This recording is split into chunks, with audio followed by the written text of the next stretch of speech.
Good evening. I'm calling this meeting to order. This is a Redmond City Council study session held on Tuesday, January 27th, 2026, commencing at 7 p.m. All council members are in attendance, including our newest colleague, Councilmember Sina Parsi. We are so excited to have you. Welcome.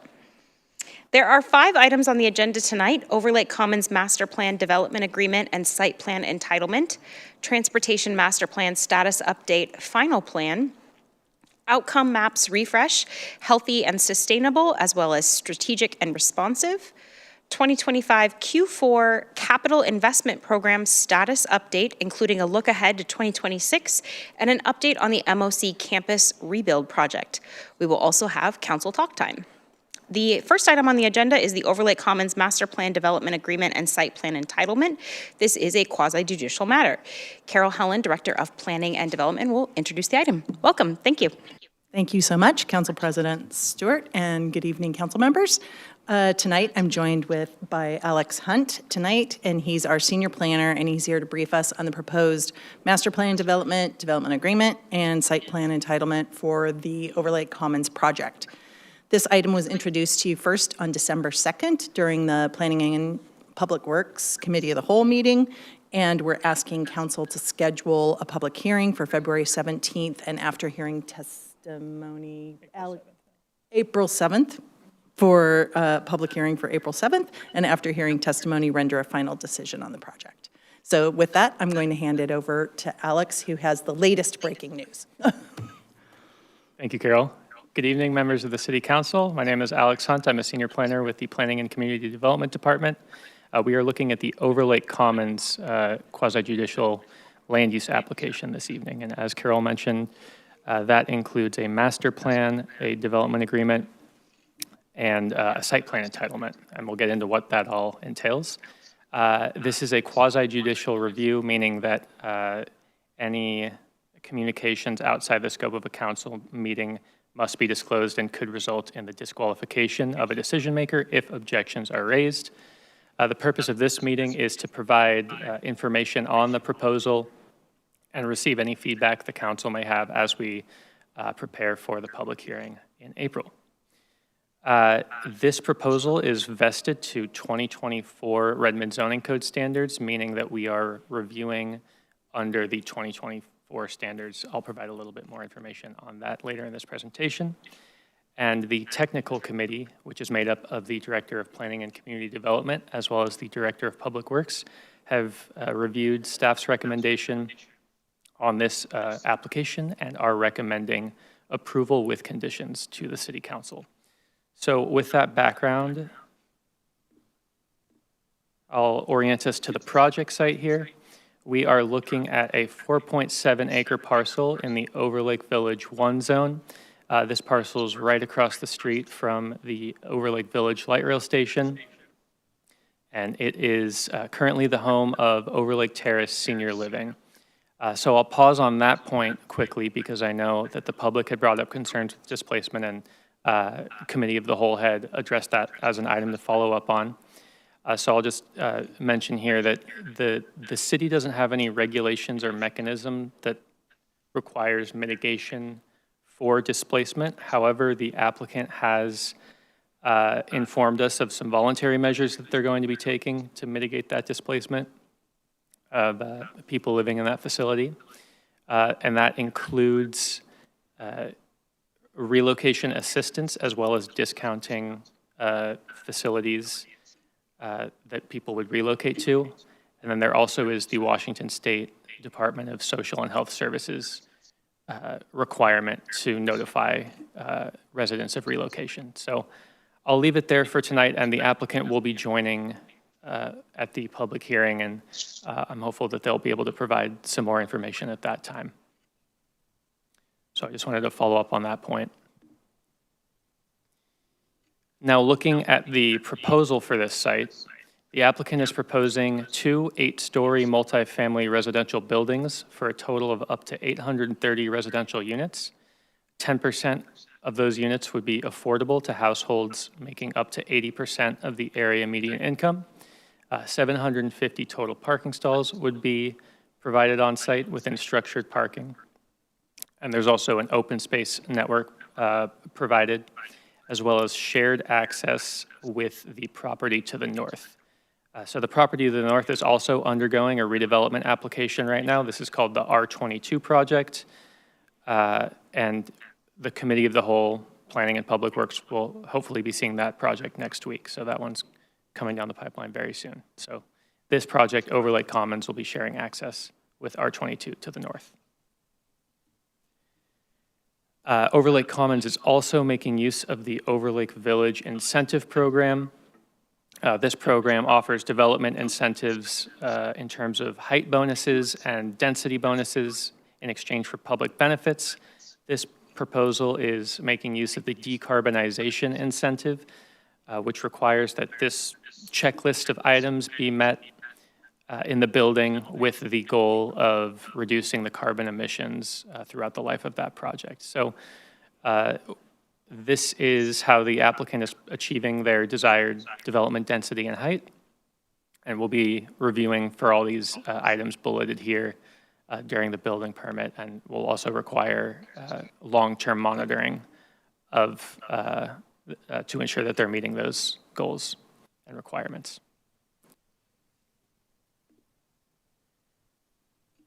So I just wanted to share this rendering of the development to give us all a better idea of the scale and design of the building. Overlake Commons is those two dark gray buildings.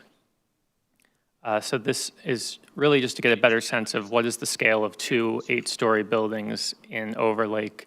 How does it compare to the Astera Park developments to the south, which is to the right in this image, as well as the proposed R22 development, which is that light gray volume to the left. So just something to refer to when you're thinking about the scale and design of this project as it's proposed. And then we'll return to the point of vesting and how does this vest to 2024 standards. I believe this is something that Council President Stewart wanted more information on, so I'm happy to go into a little bit more detail there. The Redmond zoning code allows for projects that were under review in 2024 in the Overlake neighborhood to continue being reviewed under those 2024 standards if certain requirements have been met and if certain stipulations are met going forward. One of those stipulations is that the applicant must submit building permits for the entire development, all buildings, by the end of this year. So this opportunity for them to continue review under 2024 standards comes with the condition that they have to move through the process. They can't maintain their vesting for 10 years, as is commonly the case for development agreements. Information was also requested on a side-by-side comparison of some of the key development regulations. How are things changing in Overlake between 2024 and 2025? So looking at building height, 2024 allowed a maximum of 9 stories in this zone when utilizing all incentives. 2025, that goes up to 300 feet, or about 20 to 30 stories when utilizing the full incentive program. Maximum density, which we'll express here as floor area ratio. It's currently 4.0 when utilizing all incentives. And under 2025 standards, there is no stipulated maximum floor area ratio when fully utilizing the incentive program. And just for those who don't work with the floor area ratio metric very often, it's floor area ratio is essentially how much gross floor area can you build on a site expressed as a ratio to the overall site area. So if you have a 100,000 square foot site, a 4.0 floor area ratio would allow you to build up to 400,000 square feet of building area on that site. So just so we understand what floor area ratio is. And then affordable housing, the 2024 Overlake standards required 10% of new units to be affordable at the 80% of area median income. And the 2025 standards would require 12.5% of units to be affordable at 50% area median income. So the trend we see is greater development density allowed and more stringent affordable housing under 2025 standards. So I hope that addresses the questions that came up during Committee of the Whole on that topic. Another topic that we wanted to revisit was tree retention and replacement. The graphic being shared here is showing which trees are being removed, which trees are being retained with this proposal. The yellow and blue circles are representing where trees are being removed, and the green circles are representing where trees are being retained. This is a full site redevelopment in an urban environment, so we are seeing majority of the trees being removed with this proposal. So the applicant is requesting a tree exception to one, fall below the required 35% tree retention, that's the standard, and two, to remove landmark trees, which are those trees that have a trunk diameter of greater than 30 inches. So the zoning code gives staff the authority to grant tree exceptions on the basis that strict adherence to the tree code would prevent development in line with the vision of urban centers. So that's in our mind, a clear justification for applying for a tree exception here. This is an urban site across from a light rail station within an urban center. So that is the justification that was used in the tree exception application provided by the applicant. There was also a question on the specific stand of trees near the site entrance on the western edge of the site where you see that patch of green. So we were able to work with the applicant to retain the majority of those trees. We are going to see the removal of some of those trees on the outer edge due to the required transportation network improvements and site access. But we worked with the applicant to route some of the utilities underground to bore under the root level to retain those trees, and then they rerouted site access as well. So we were happy with the outcome to at least be able to get a group of significant healthy trees right at the street-facing portion of the site. There were also questions on administrative design flexibility that we wanted to revisit. And administrative design flexibility, essentially what that is when there's a request to deviate from the baseline code standards in the zoning code as is permitted by deviation procedures. So this is essentially the applicant asking for deviations from code as permitted within the code itself.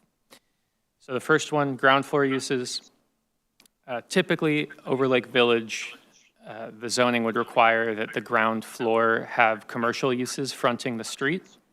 152nd Avenue Northeast is intended to be a retail street with ground floor commercial uses activating the street. However, with this parcel, the shape of the parcel is very irregular. There's very limited street frontage, meaning the actual length of the parcel that fronts the street is narrow. It wouldn't be feasible for them to actually locate the building at the street front because that entire width is essentially dedicated to access and utilities. So because they're unable to bring their building to the street front, they're requesting flexibility to not provide ground floor commercial because it would require people to go back from the street. It's not a feasible location to locate commercial if it's not on the pedestrian street front. Parking supply. The project is proposing a parking ratio of 0.62 parking spaces per residential unit compared to the 1.25 spaces per unit standard that applied under the 2024 code. A parking study was provided by the applicant, prepared by a traffic engineer to demonstrate that the parking supply provided in the project would meet the demands generated by this multifamily residential development. And it's also worth noting that this parking ratio would be permitted under 2025 code standards. Solid waste collection. The code standard is that no residential unit may be located more than 200 feet away from a trash collection point, in this case, trash chutes. The applicant is asking for 250 feet, a minor deviation to allow for efficient floor plan and centralized trash collection areas, utilizing the one trash collection point they already have.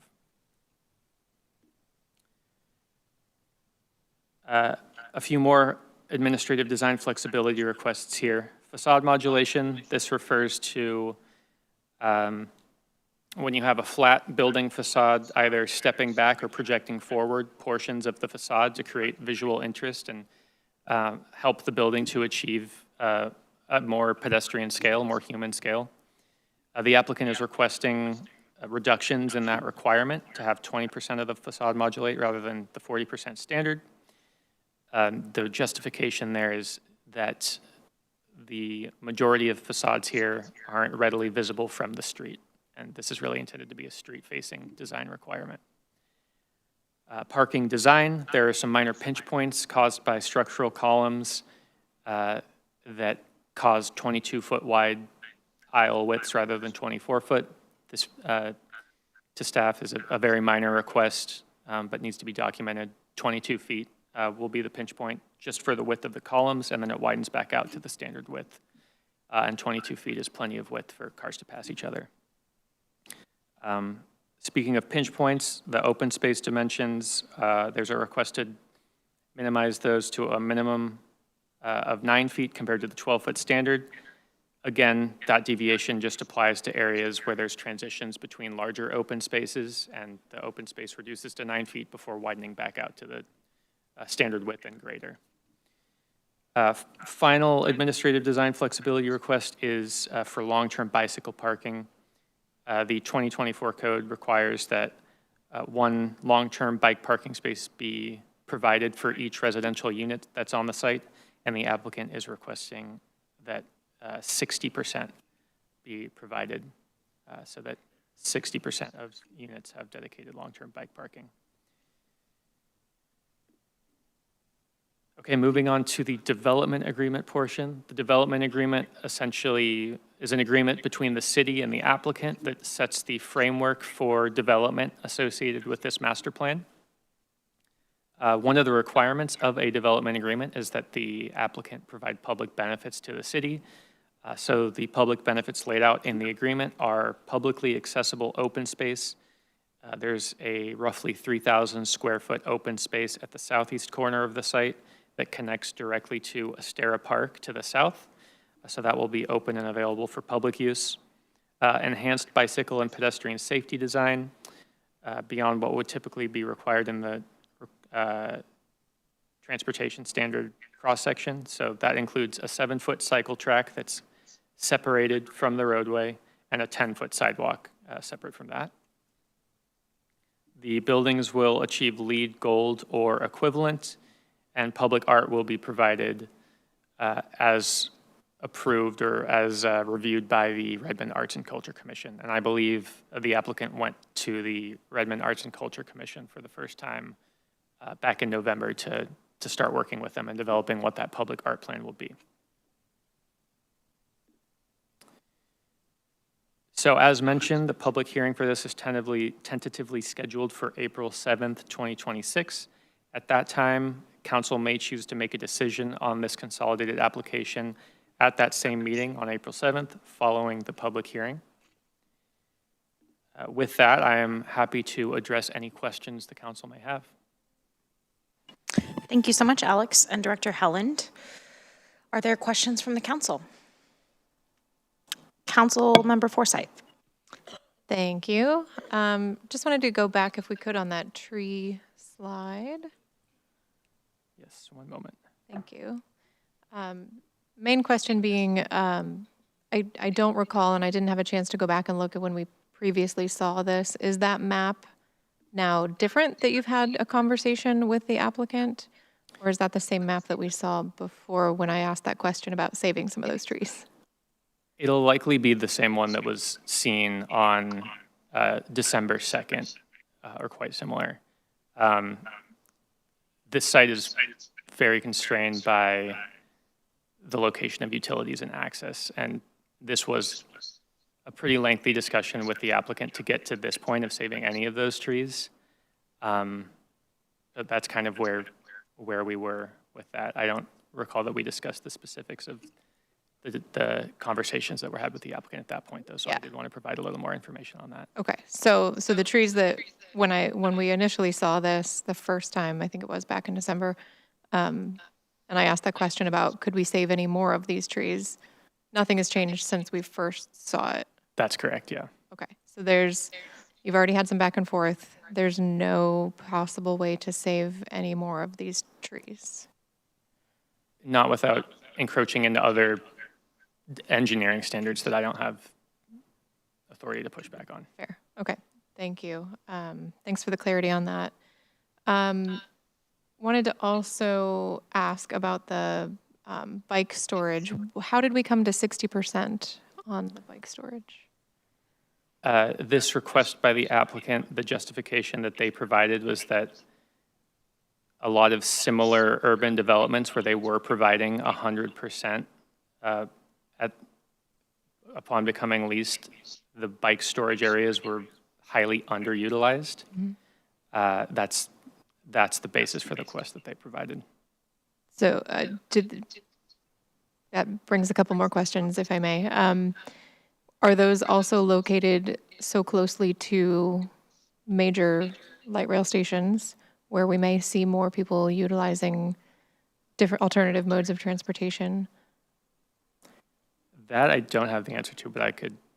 I'd love a follow-up on to get a that. little more detail on that. Yeah, I'd love a follow-up on if we have any data around, because it is so close, we know that community will be looking at a property like this and trying to not have a car, right?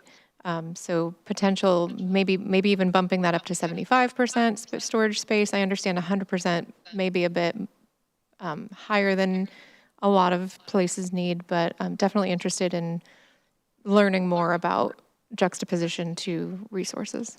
Absolutely. Thank you. So I might be able to comment on some of that too with respect to some of the other projects that we have under construction right now and some of the studies that they did on bikes in similarly situated locations.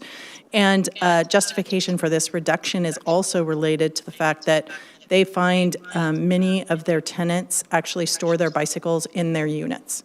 And so they are designing, in many cases, their kind of mudroom areas and spots in the actual dwelling unit to accommodate bike storage and gear storage so that people actually who don't want to use the secure bike storage have another alternative. The information that they have provided us and studies from other locations have demonstrated there are some people that just won't use the bike storage even if they do own a bike. Yeah, understood. Thank you. Thank you. And we do have a bit of reverberation in the room. So if you're in the Teams meeting, please do mute yourself. And if you're in the audience tonight and you have a laptop that might have its volume up, please do check that. That'll be really helpful for everyone. Thank you. The next hand I saw was Council Vice President Nueva Camina. Thank you, Chair. Director Helen, you started to answer a bit of my question as well, because in my notes, it was on the permanent bike storage, decreasing it down to 60% and also noticing a decrease unexpectedly in parking spots down from the average of 1.25 down to 0.62-ish. So overall, a 50% reduction in parking, which being that close to light rail, completely would expect to see that. But then with the reduction in the permanent bike storage down to 60%, and I agree 100%, probably not. I have a bike. It does not get left. It is in my unit. I love my bike. It's not going anywhere. So I do understand that, and I do have concern at having that number be so low, and would like to hear any kind of mitigation plan that they might have in lieu of a permanent bike storage area at, going down to 6%. If it is a contingency for, a mud area or other storage that they can use. So this way, we're really walking in what we say is important. Like we want folks to not be reliant on cars, and we're still making concessions so that you can have alternative transportation. Thank you. Thank you. Councilmember Kritzer?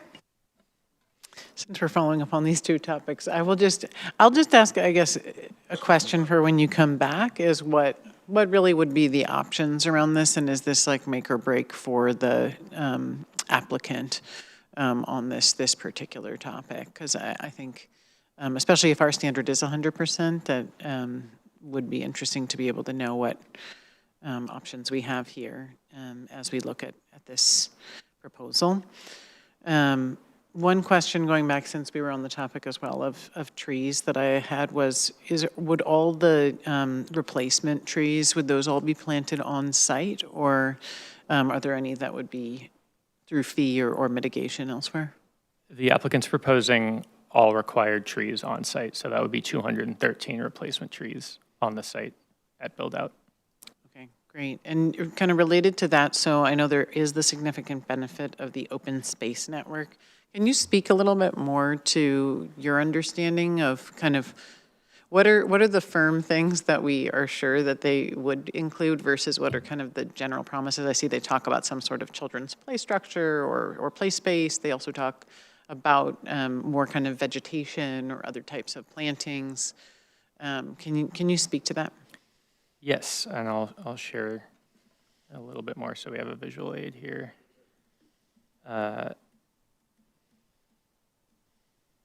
So this is their overall open space plan. The portion of this that will be publicly accessible, meaning accessible to people who don't live in this development, is that Nature Plaza at the southeast corner. And I actually got that square footage wrong. It's more like 4,500, not 3,000 square feet. So that, and what we are agreeing to in the development agreement, the actual design of that space hasn't been finalized.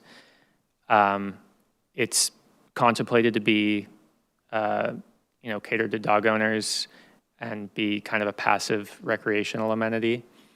But what we do guarantee in the development agreement is that it is this specific area dedicated to public use. So with the rest of the open space, we have preliminary design that we have landscaped podium top courtyards that total a specific area. But there's still flexibility in the exact design specifics, but generally we understand, what the landscaping will look like, where it'll be planted. So the other pink parts or salmon colored parts with like the West Courtyard, East Plaza, et cetera, that's only accessible to residents, not to the public? It may be open and accessible, but there's no guarantee that there's no easement or encumbrance on the lot that requires them to be open to the public. But there would be with the Nature Plaza? Yes. Okay. And that would be permanent? Yes. As well, it's Be a part within the development of the agreement. development agreement? Yeah. Great. Thanks. Thank you. I saw Councilmember Parsi had her hand up. Thank you for the presentation. I wanted to understand, we have goals for 15-minute walking neighborhoods, and I wanted to understand, given that we have so many units planned to be built, over 800, have we identified critical components nearby that the residents would have easy walking access to as we think about building these? Absolutely. Thank you. I think the big one here is access to the light rail network. That's going to be huge for residents at this development. This is also a major employment center. We're right on the edge of the kind of Overlake Business and Technology Zone, which, obviously we have the Microsoft campus there. So we have rapid transit employment, and then the area south of this project on 152nd Avenue Northeast, the zoning and the kind of development regulations that have been put in place here really heavily prioritize ground floor commercial uses. So you have businesses, restaurants, services, things like that. And then there's also Astera Park to the south, which is a publicly accessible park. So within that, 15-minute walk shed, you have a lot of the necessities. How about schools? You want to speak to that? Sure, absolutely. So the school district at this location is actually Bellevue School District, and they would be, it's just on the other side of the line on 20th Street, so they would be accommodated in the schools that are just nearby. Thank you. Councilmember Soni.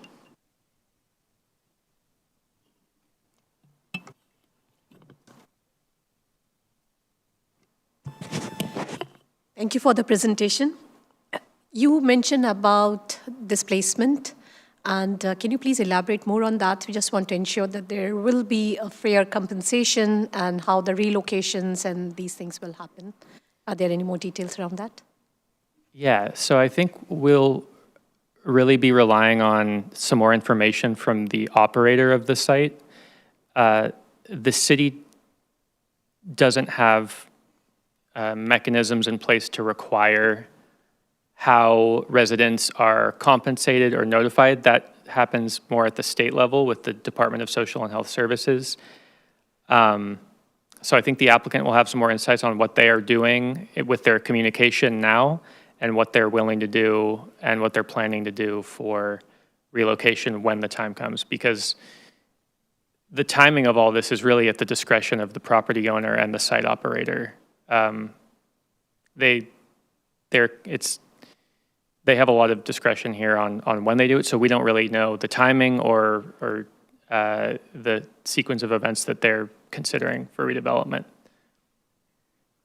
So what we also know, just because they have voluntary mechanisms to essentially address displacement, and we don't have requirements, doesn't mean that developers don't take this into account. And how you can see this on the landscape is, for instance, in some strip malls that you might see a lot of vacancies in, that happens when a mall is actually very close to being demolished. So this developer has employed a technique of, as tenants move out or relocate voluntarily, they have simply slowed the uptake of leasing to essentially manage how many people would have to be displaced as a result of ultimate demolition. They still have quite a ways to go to get through this process because they have until the end of this year to file building permits. That will take them some time. These are large, complex buildings. And so they can speak more to the notification that they are providing to tenants at this point about kind of their timeline and then help them relocate voluntarily. But we don't have any authority to mandate that based on our code. Thank you. Councilmember Prakriya. Thank you, and thank you, Alex and Director Helland, for the presentation. This may be a little bit too in the weeds, but I was wondering if I could get some clarification around the parking minimums for this proposed development, particularly the 0.62 spaces per residential unit, that proposed number, whether that was flexible or just the minimum that they are giving to us, just because on page 12 of the packet, it says like both residential structures would contain a combined total of up to 830 residential dwelling units and contain structured parking with a capacity for 713 vehicles. When I just look at that ratio, that number is different than the 0.62 that we see as the minimum proposed. Yeah, let me crunch some numbers really quick. And then, yeah, okay. So oftentimes they'll give, when they're working with their traffic engineer, it's usually early in the process, they might not know the exact number of stalls per units that they're actually going to end up building.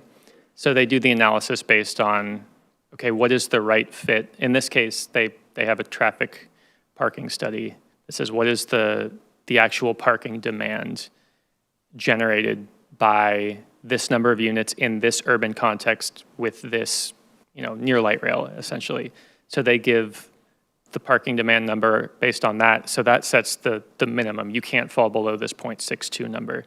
What actually ends up being built can sometimes be higher than that, since they went with kind of their conservative demand with when they were working with their traffic engineer. Awesome, thank you. Thank you. I will go ahead and chime in here at the end of round one and also just remind all of us that it is uncomfortable to talk about a project that is vested to a code that we have worked so hard to move on from. And so there is some of this tension here on some of these topics. Like my colleagues, a couple of my top concerns and questions as I came into this tonight are about that retail activation that's not going to exist across from the light rail station. It is a lot of parking that could be more affordable housing, but I understand that that's not our place to judge necessarily on that. That's not our purpose in the upcoming hearing and decision. But I do want to talk about the public benefits a little bit more. So I kind of have two questions, Alex. In the development agreement, 13.1, and you had it on the slide earlier, but is about those enhanced bicycle and pedestrian safety alternative on 152nd. I'd like to hear a little bit more about that. And the reason is because when I look at the maps of where, say, like the Nature Plaza and also those pedestrian plazas that they have planned for, a lot of them are at the top of the property that are really only going to benefit on an average day, the residents who live in this development and the neighboring development. And even if there are benches and other public amenities and things like that, because there's no retail, there's not a lot of reason for the rest of the public to go back there. So I have a bit of concern that that which is in this agreement considered a public good is actually kind of too far out of the way for the public to really benefit. So one of my questions would be, can we hear a little bit more about this enhanced bike ped safety alternative on 152nd? What does this mean? It's a little vague. Yeah. So I would actually love to bring back a side-by-side comparison of the roadway standards and then what's being proposed to give a little more concrete detail on this at the public hearing. But I can say that kind of how this goes above and beyond the typical standard requirements is we get separation from the roadway for bikers, and we also get a direct connection and coordinated entry with these two developments. So what that means for pedestrians and cyclists, there is now only one intersection, which is, you know, as a pedestrian and cyclist, that's where you're unsafe, that's where you're at risk. So instead of having two separate entrances for these side-by-side developments, we're consolidating that and minimizing the points where pedestrians and cyclists are most at risk. And that was a really, you know, great coordination on behalf of these two applicants that happen to be developing at the same time. So we're very happy with the outcome there. So that's kind of the initial response, and I'd be happy to give a little more concrete detail. Sure, that actually helps a lot, that it's about that intersection. And maybe when you do come back, I wonder if there would also be an opportunity to consider traffic calming needs, especially coming down the hill on 152nd as we increase the number of people who live right across the street. That crosswalk is one that when you are crossing from the light rail station to the east side of 152nd, you wait and really make sure that that car flying down the hill is going to stop. So if there's anything that could fall in this project, and I understand that it may not. So thank you on that. The second piece, I'm sure it's better to, you might need to come back, but I did notice that it looks like there's a remaining balance on the Astera Park transportation impact fees that might be able to be applied here. And I'd love to learn more about that. If that is going to happen, that would be good to know. If it's not going to happen, I'm also curious just to learn what we can do over there, because there are improvements within that development that over time, actually, some time after the development opened, we had community input and installed some more crosswalks. And anyway, there are things that the community would be interested in. That is outside of the scope necessarily of the decision before us. But if those Astera Park transportation impact fees are going to be used here, it'd be helpful to know. Thanks. Mm-hmm. Thank you. All right, going back around for round two. Councilmember Forsyth. Thank you. Yeah, I've been struggling on the ground floor commercial thing as well, and I understand the argument that it is set back and it's not likely that most members of the public would go that far into the property.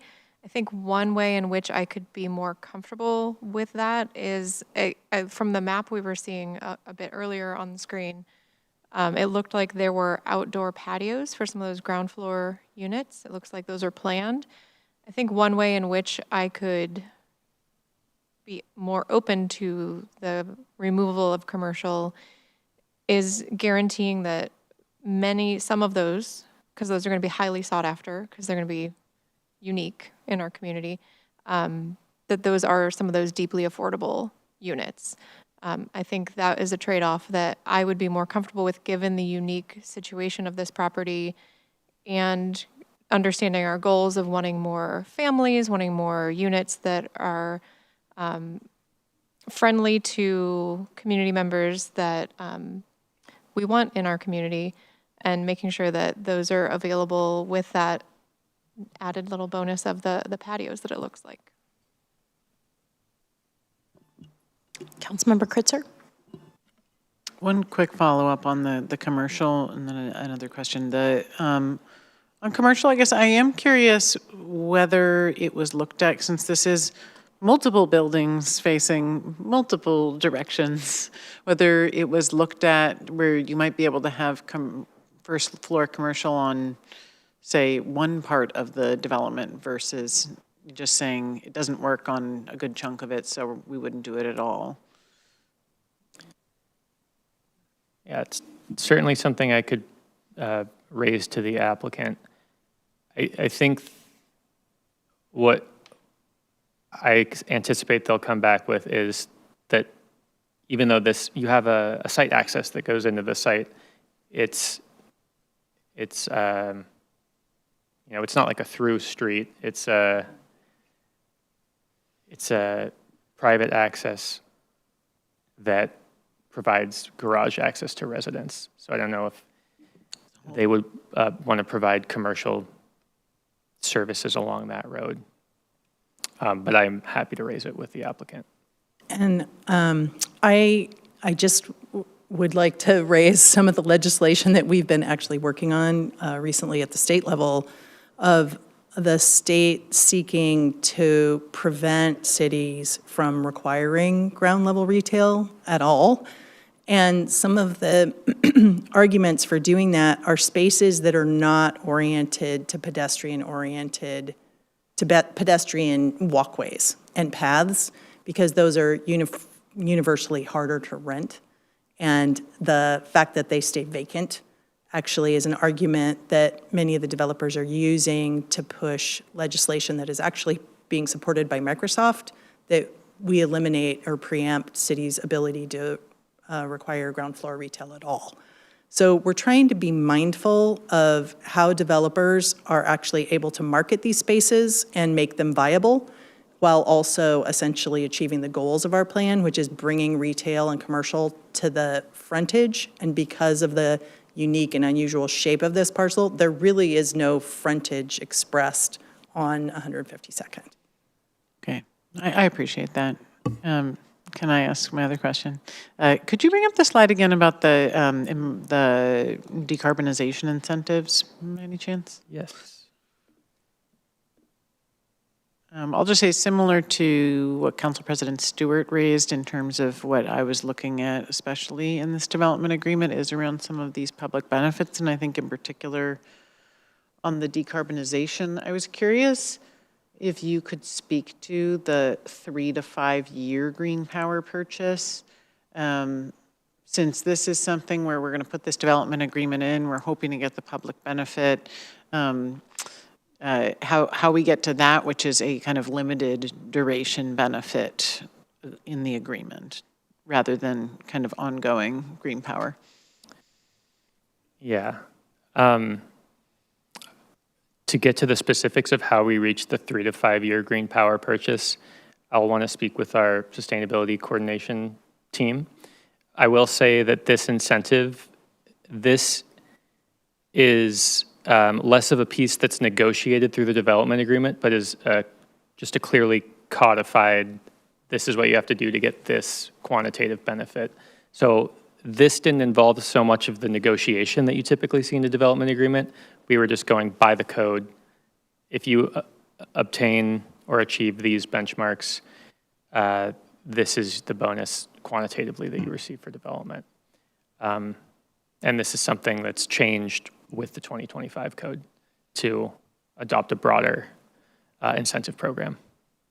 So I will just touch base with Jenny Liebeck's team on the sustainability coordination side to see what this means for the development, and do we lose anything after that 5 year period now that we're not monitoring, and and what that looks like, and would be happy to provide a little more information once I can speak to that. Great, thank you. And yeah, I do understand that we give all these options, and they're going to add up to a certain level of benefit to get the incentive. I guess I would just say it's interesting to see it in action and to think about which are the ones that will last for the long term versus have some benefit for a certain amount of time, because these buildings will last a lot longer. Absolutely, thank you. Thank you. Are there any other questions from the council?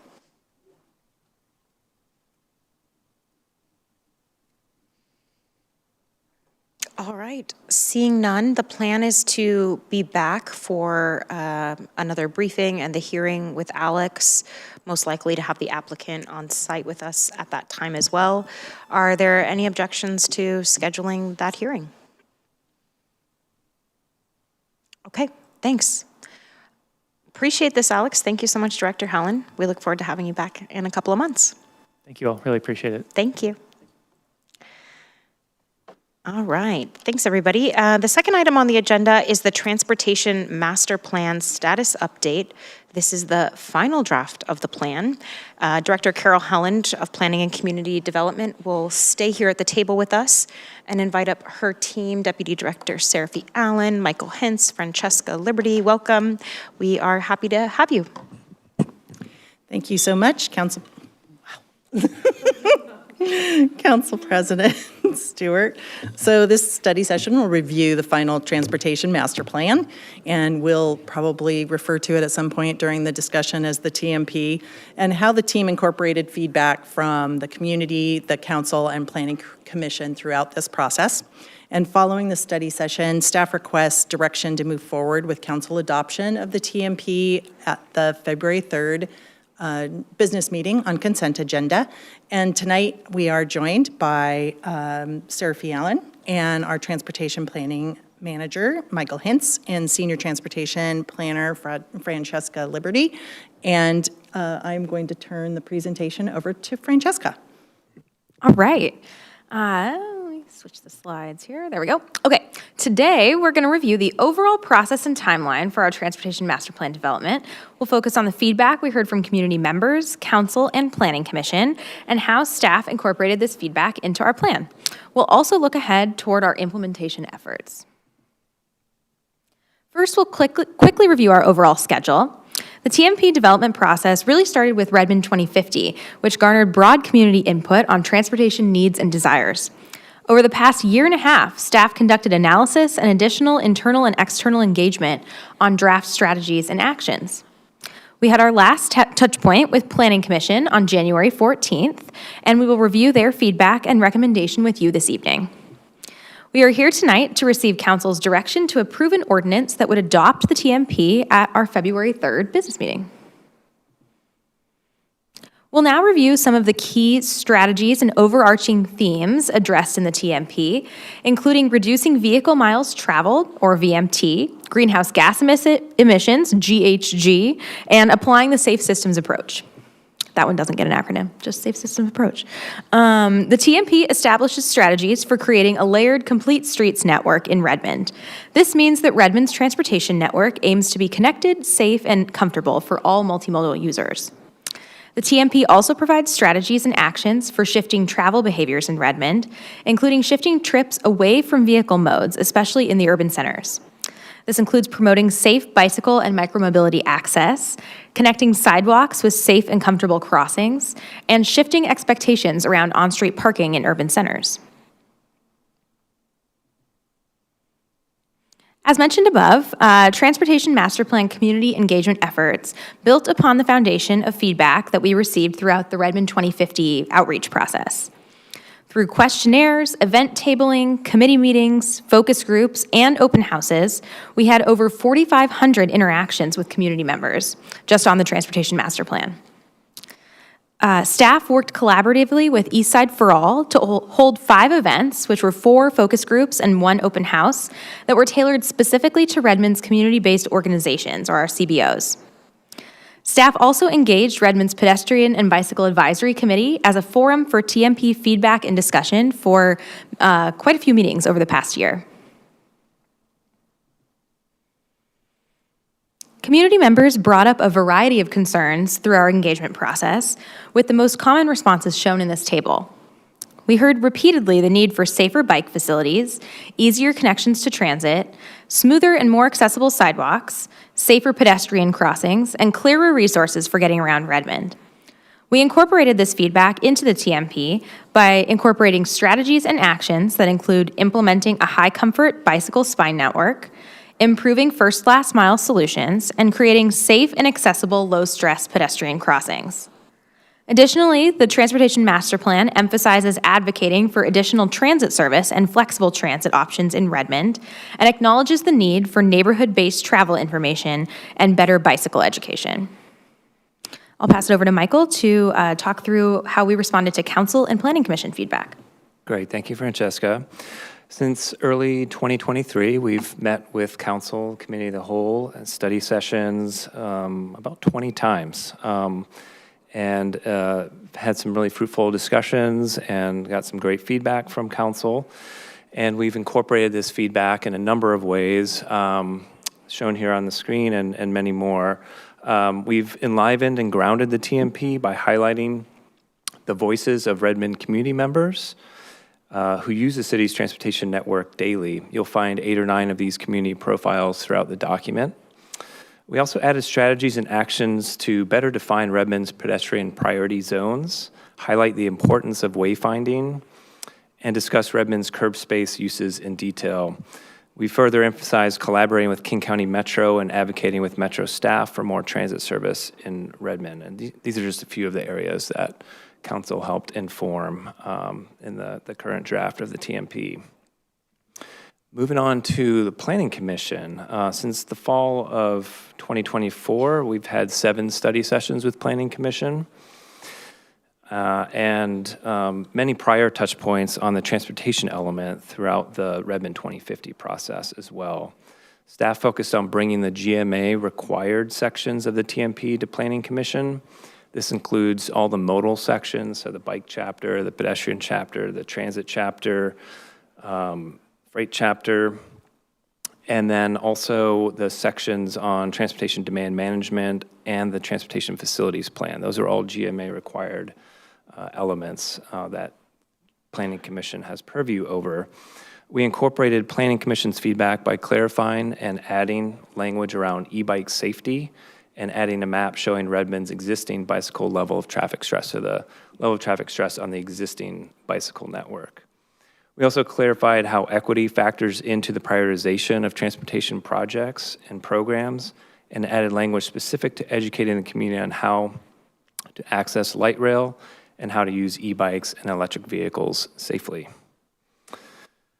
The Planning Commission has, from their January 14th meeting that Francesca mentioned, recommended Council adoption of the TMP with an amendment condition to add an action focused on wayfinding, connectivity, and education specific to accessing centers and light rail from individual Redmond neighborhoods. We had some great discussion with Planning Commission on this point. Staff feels these concepts are addressed in a variety of actions and strategies in the TMP, which are listed here on your screen. I'm happy to give you the details of any of these strategies and actions if you'd like. We seek tonight council direction on whether any additional changes are needed to the TMP to address Planning Commission's recommendation. I'll also just add the yellow words down at the bottom. Go Redmond, for those of you familiar with it, is our transportation demand management program, and we continuously provide resources for connecting Redmond residents, visitors, and people working in Redmond with urban centers and light rail stations using modes besides personal vehicles. Planning Commission did have some great feedback on the Go Redmond site, and we are incorporating that feedback, and we'll be adding neighborhood-specific resources and promotions to advance in advance of the Cross Lake connection to prepare the Redmond community for the additional transit options that will be available in late March. I'm very excited for that. So with that, we would like council direction on the Planning Commission's recommended amendment. Specifically, that direction seeking is whether the TMP is ready for adoption as is, or if further revisions are needed to address Planning Commission's recommended amendment.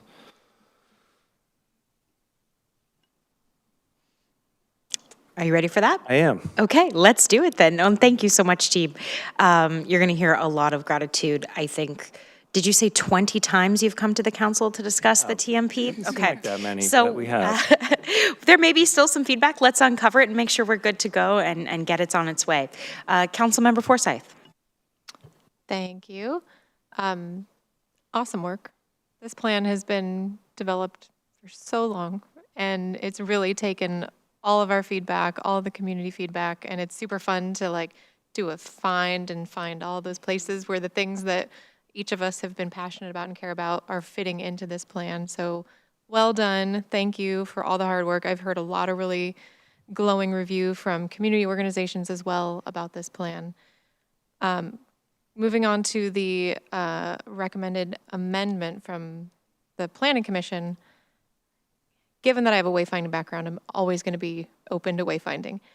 I do, however, want to ask how the Parks and Trails Committee, how their work is coming along with, I know years ago they had been talking about a map and getting a community website up and running. How is that work coming, and would that solve for this request?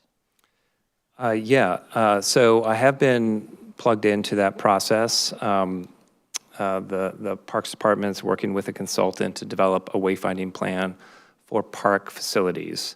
That said, the sign types and the branding, the colors and everything is something we feel we can use for a more transportation network focused wayfinding program. And that is something that we intend to pursue in the next budget to get funding to do more transportation network wayfinding. That is pedestrian wayfinding in our urban centers and also in our neighborhoods, as well as bicycle network wayfinding. As to the map that you mentioned, I'm not totally up to speed on the status of that work. I just know that there's working hard, and they've had a lot of meetings around the wayfinding sign types and branding for that wayfinding program. Okay, so it sounds like it could be a yes and situation. Even if we added something, a small clause in here that acknowledges that we want to continue doing that wayfinding work, I'd be in favor of. Yeah, and to be clear, Yeah, I was just going to say, some of these bullet points that you see on your screen here, at least a couple of them refer directly to wayfinding. So, for example, pedestrian plan strategy 10, improve consistency in pedestrian wayfinding signage. And then we have bicycle plan, action 5C, implement clear wayfinding to help users navigate the neighborhood bikeway network and neighborhood connections, and connect schools, parks, and bicycles to the spine, or connect schools and parks and the bicycle spine network. Okay. So some of the what you're asking about is already in here. Is in here, and I know the East Trail work wayfinding is coming along as well. So I think we will start to see that. It's just we don't see it now, so we are very cognizant of how we want to make sure that even if you're just a visitor, you are able to easily find your way around. So another thing that the staff produced, and I should have brought some of them with me tonight, is a QR code that actually links you to the city's map that we can update. So the QR code won't expire, but it'll be updated as all new trails and new bike systems are added. We did pass those out to the local bike shops that added them to the bikes in their rental fleets. And other places, they're very small. They can be attached to your Orca card so that you can find places. I'll make sure and get them to all of our council members that have bikes so that they can put them right on their bike frames and get them to their phone, get them the maps off of their phone right away. And that map is available on redmond.gov as well. I think it's like redmond.gov/biking or something like that, but we can send that along as well. Those would be really cool to also have at Derby Days that we could hand out. Can do. We'll order more. Wonderful. I see some hands flying. I saw Councilmember Kritzer first. On the wayfinding request from the Planning Commission, was there a specific section where they had requested particular language, or was it more wanting to see this surface up within the plan? Yeah, the discussion really revolved around what can we do to get people from the neighborhoods outside the urban centers to light rail, inform them of their options, put in wayfinding to help them do that.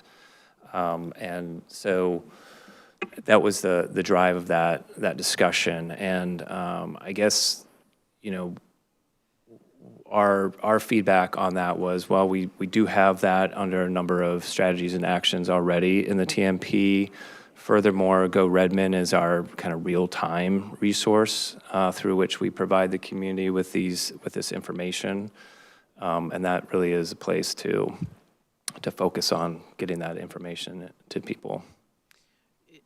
Is one of these actions, I wasn't able to cross-check against the bullet-pointed list, does it talk about kind of committing to investing in neighborhood-specific wayfinding materials, which is what I'm reading this as? Mm-hmm. Is there one that shows up specifically around that, around funding investments for each neighborhood and having kind of wayfinding and especially that would empower kind of those first last mile connections? Yeah, no, there's not action specific to that. There's an action that's kind of more generally focused on the entire city. Manage and update the City of Redmond Transportation Demand Management website, Go Redmond, and program to educate and inform community members.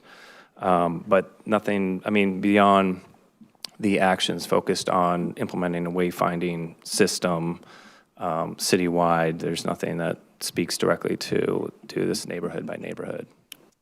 Thank you. Did you have something? I was just going to say, we do talk about our mobility hubs, that concept in our transit plan, and talking about those in the context of neighborhood mobility hubs versus those that are in our urban centers. And kind of the goal of those neighborhood mobility hubs would be to centralize a location where there are resources for kind of multimodal access to get people to our urban centers. That's kind of the definition of how we're defining what a mobility hub is and what we want it to be in Redmond. So that's kind of baked into that concept.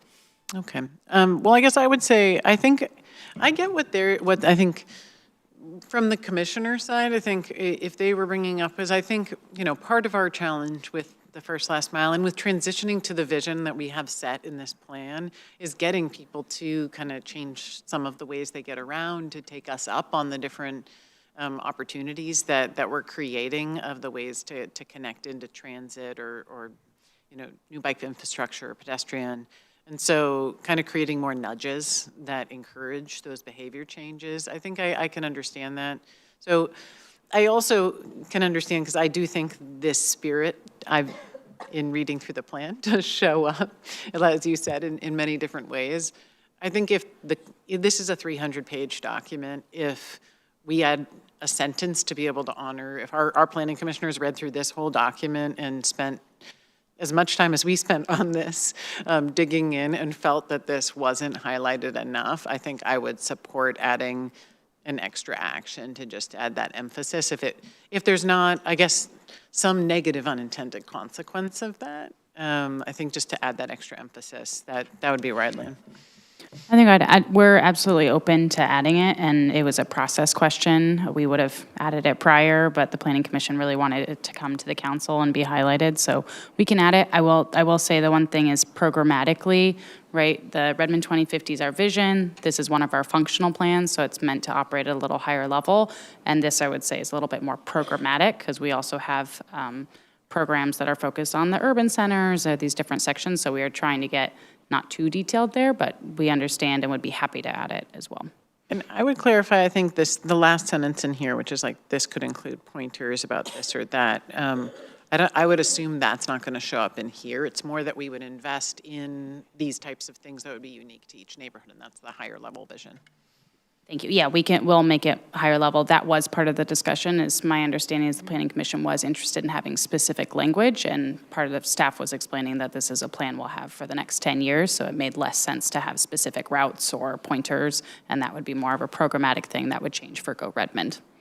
So happy to add the broader language if that's what council is interested in.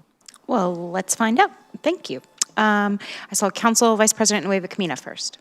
Thank you. And a couple of my questions had already been asked, and that was around the wayfinding, if it is something that we're going to move forward with in this, just making sure that the branding is consistent so that it doesn't look like an afterthought to where, because we do a great job at collaboration throughout the city. So seeing that then reflected in even our signage throughout different departments to where it's like, it's one cohesive Redmond, Team Redmond.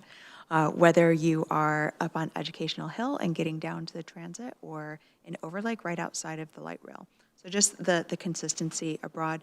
I do agree that it's a bit prescriptive, and I wouldn't want it to be too detailed for the TMP. I'm fine if my colleagues want to move forward with a more general language with the commission's amendment, requested amendment. I'm fine to go along with that, but I would be concerned that we not get too prescriptive. Deputy Director, to your point that you just made there. And also agreeing with Councilmember Kritzer's point with we want people to have a change behavior. And a lot of times what we hear from our residents, from our community members and visitors is that they just don't know. So any way that we can make it easier for them, because this is going to be a significant shift for them, anything that we can do to as it was said, to nudge them along and encourage that behavior. Thank you. We are still going around on round one. Yeah. Councilmember Soni first, and then Councilmember Prakriya. So my question for this is, has this been developed keeping the residents in mind? What about the unhoused neighbors? Or, we know that we are having employment housing, so there will be permanent housing and more to come in future. Does our transportation plan support those unhoused neighbors and, more neighbors to come like that?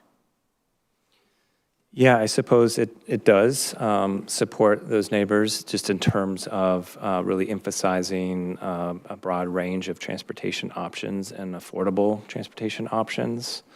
And again, making sure that there's information available for people to connect with those transportation options.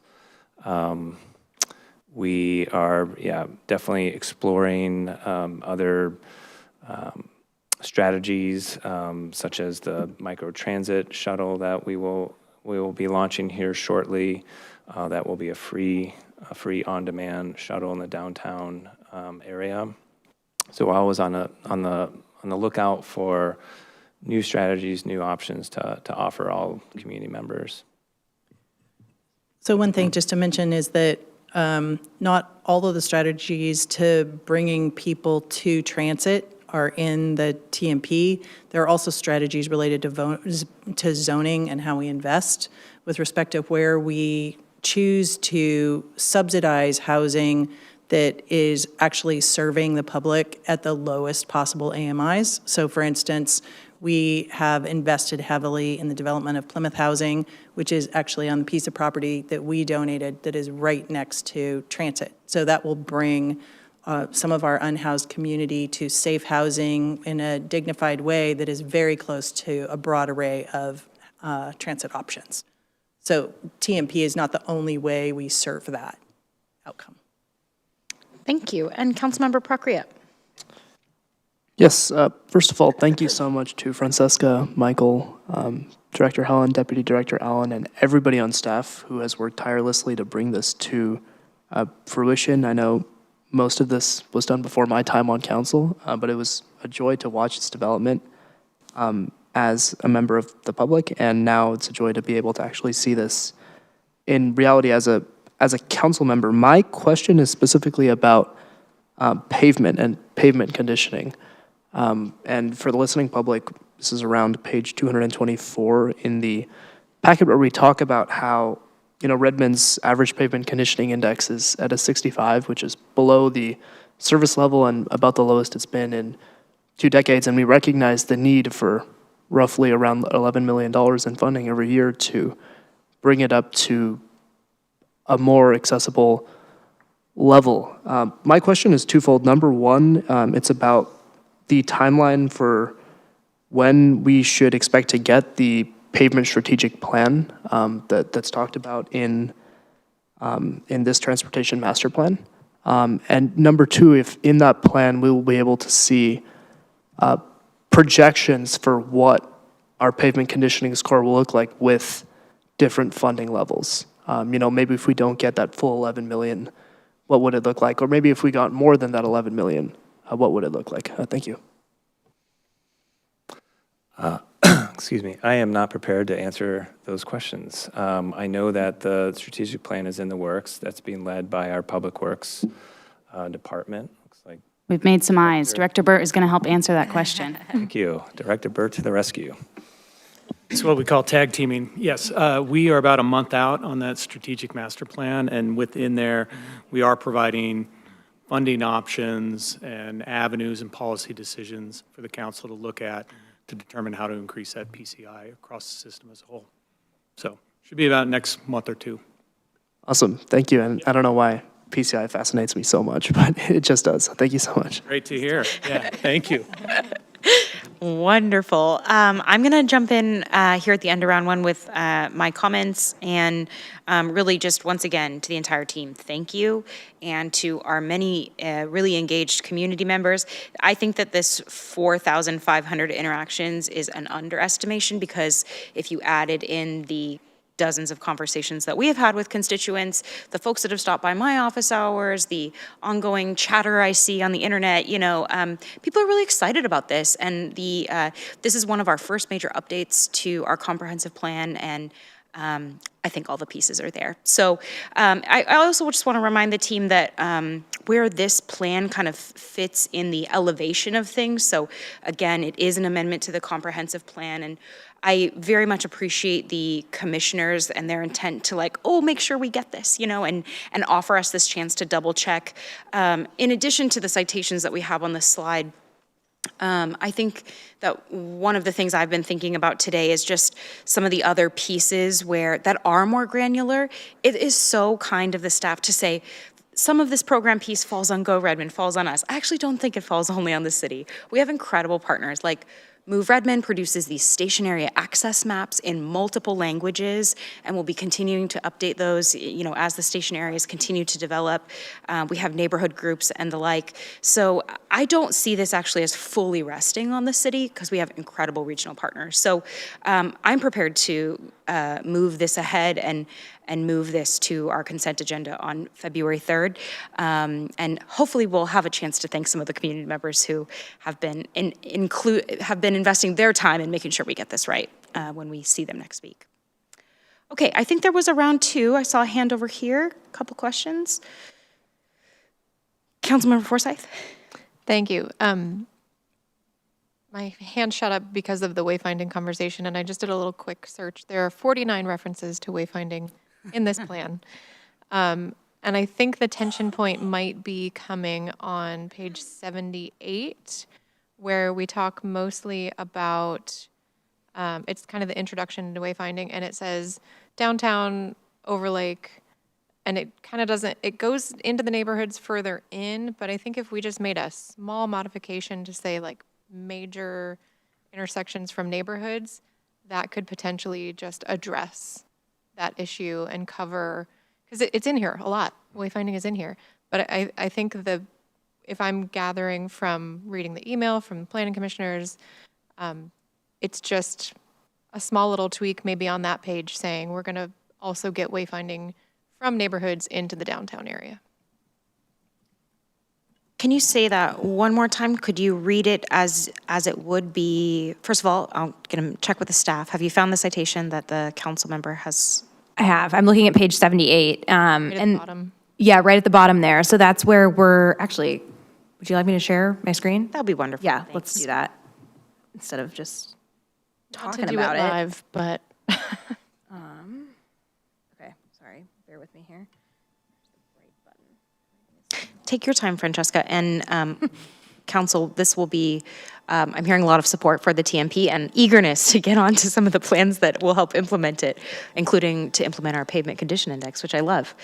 Before we wrap up this conversation, we will need to give final direction to the staff on any amendment. We got it. Okay. Okay, so I see we're looking at, let's make it big, this particular paragraph here. So this is talking about the city's, this is within our pedestrian plan, discussing the existing wayfinding network signage.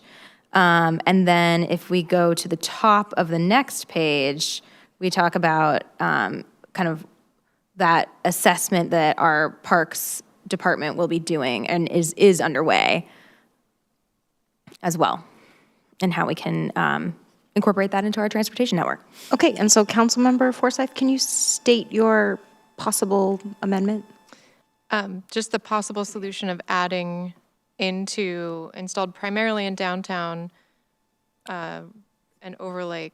Perhaps there's some way to work in and key neighborhood intersections.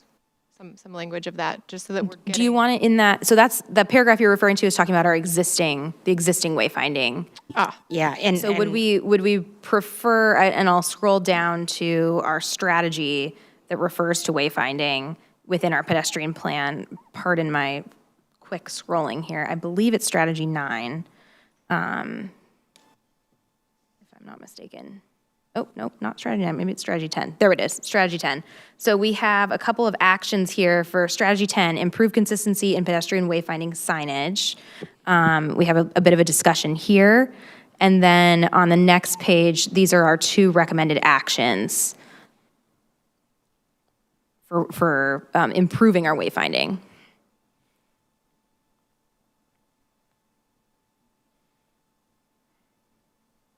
It's very small. I know, I'm sorry about that. Let me see if I can zoom in a little I'm more. zooming in on my own over here. It's okay.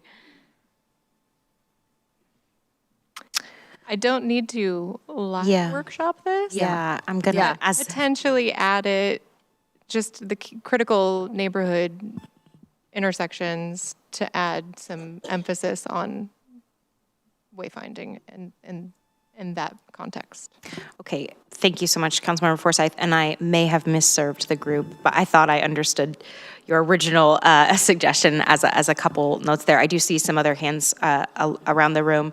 I think what we might be getting around to is, would we like to give direction to the staff to find a place to put a phrase or 2 to help implement and really cover the intention of the Planning Commission, or are we good moving forward? The next hand I saw was Councilmember Kritzer. Yeah, I would say I am in support. I think actually on that action that you were showing, you could say something like connecting key neighborhoods to key transportation areas or something like that. And maybe you could say something, add a word or 2 about investing in or funding, just to emphasize, because it says that we will explore and we will increase, but I think it's just that we are going to prioritize investment in that. So I feel like if you added a few of those it would share that idea of it could be each of Redmond's neighborhoods, something like that. So I'm happy to just give the general direction and have you work that in. I'll just stop. An updated language over email, or by the time we get the packets, that would be wonderful. Okay, great. I can go back to Councilmember Kritzer unless there's another hand. Okay, Councilmember Kritzer. Thank you. And also, because I was answering your question, I didn't get to say thank you. And just to recognize this has been an incredible amount of work. It's a beautiful plan. I love reading through it. And I love also all the testimonials. And I love seeing also the incredible ways that you took community and council and planning commission feedback and seeing that in here. So just thank you, thank you. The one question I had is, when we had discussion on this during one of our sessions, was on e-bikes, e-motorcycles, and on page 112, there are some actions related to e-motorcycles, one that talks about kind of creating definitions, advocating for state legislation. I know that currently that's like now gotten ahead of us a little bit. So I'm just wondering if you've thought about whether those actions, there's any way to make them a little bit more have more longevity, because it feels like they might get quickly outdated. It is something, though, that I think it's great to have in here as emphasis, since it is a rising concern, which is why we're seeing it discussed at the state legislature. Yeah, that was another point that Planning Commission helped inform as well, because we had an action. It was, develop a ordinance to define emotos or wait for state legislation, and we kind of have both and now in that action. To your point, there is something in the legislature now, but it's simply to create a working group. So I don't think it's getting out ahead of us. I think it's going to be a while before we see a definition from the state. So, but to your point, yes, it is a very timely topic, and it's on everybody's minds in 2 or 3 years when legislation's in place. And will it be? Probably not. I don't know how to make that everlasting, but it is an important point that we thought, and Planning Commission also thought, to capture in the TMP.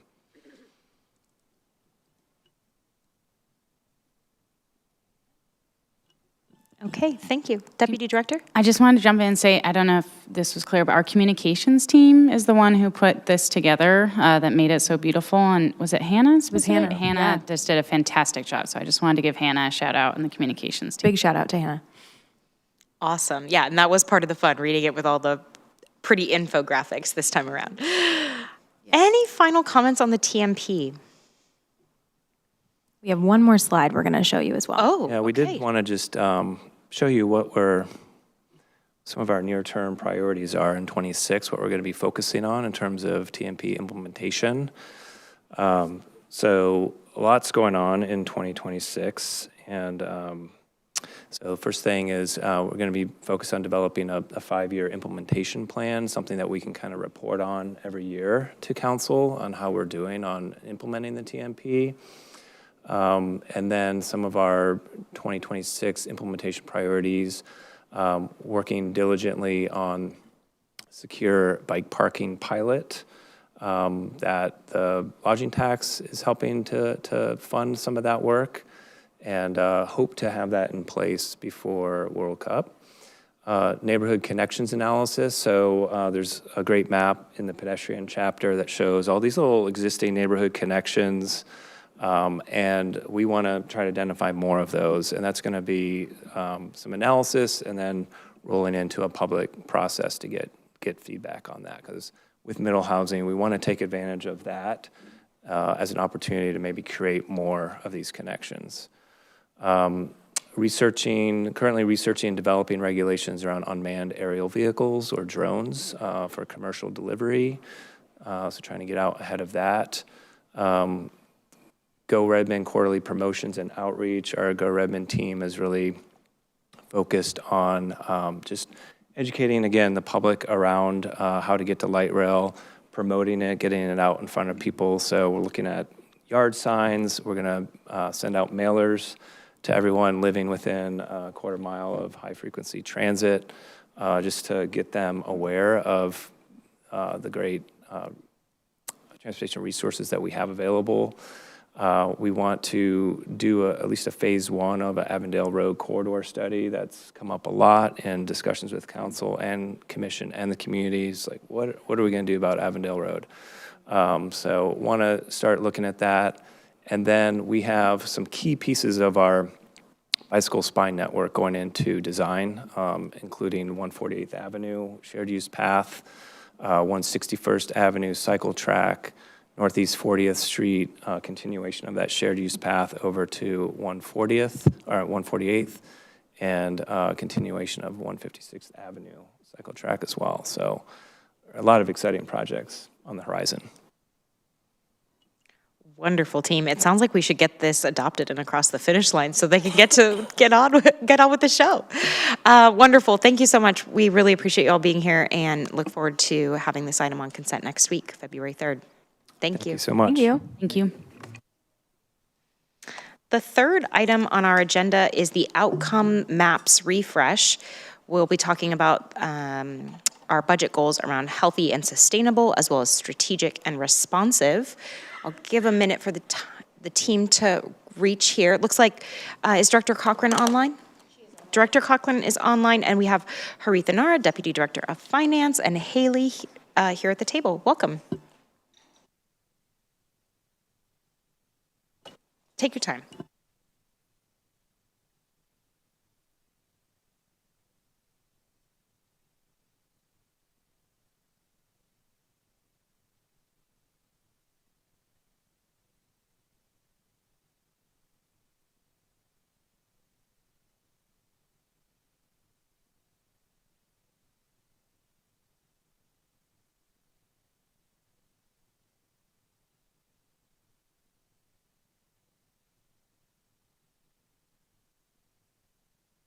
You're right, I forgot, almost. Good evening, everyone. Good to see full council after the New Year's. Welcome to the new council members. My name is Haritha Nara. I'm the Deputy Director of Finance. Today we are going to go over the outcome map refresh. This focusing primarily on a couple priorities today and the rest of the other priorities next study session on Feb 10. So today we're going to go over healthy and sustainable and strategic and responsible priorities. So our goal today or this evening is to get your feedback on whether the proposed outcome maps align with the city values or community values and service expectations. We would also like your direction, especially on some of the components in these outcome maps which need more clarity or a change or consolidation, or if there are any redundancies that you would like to address. We would really like your input on that. Just want to say that we are not trying to resolve everything tonight. There is time. This is an evolving process, and it will evolve as we go through budget decisions and community engagement and other exercises that we have planned. So a few logistics before we move forward. You have received 3 documents. One, the outcome maps by priority, and a concise slide deck that I am showing tonight, and a more detailed version of the reference, like more detailed version of the outcome maps, which gives information on each outcome, indicators, and measures. So hopefully they helped for this discussion. I'll walk through the slides. I won't go through each and every item because of the time limitation tonight. I'll walk through the consolidated version of the list, which shows the current and the proposed outcome indicators and measures. And I'll pause and ask if you have any specific questions on those, and I'll invite the Deputy Director who is responsible to respond to those questions. We have some deputy directors present here in person, and some of them are online today to answer any questions that we may have or you may have. I wanted to remind again that if the questions are deeper and need more follow-up and need more information, we will come back to you. Our financial planning staff is putting together a matrix of all these questions, and finance will work with departments to get that information, and we'll share that the first thing in the next study session on Feb 10th. Also, I want to remind Council or inform Council that we are working with EMC consulting firm who helps us with various community surveys to do our community engagement, to review and validate these outcome maps. We are planning that late Feb or early March. So we are still building or developing the scope with the EMC consulting. So pretty soon we'll have a more structured scope with them, and we'll come back to you on that plan. As one of the common questions that I have received today from Councilmember Parsi and also a park committee member is if commissions and committees are involved in this process. So as we are going to involve the community we're going to do the community engagement, we'll also extend that engagement with the commissions and committee members so that they have their input as well. So coming to the point, what is outcome maps and why we are doing this? So outcome maps show how the community values connects to how the city budgets and measures the progress.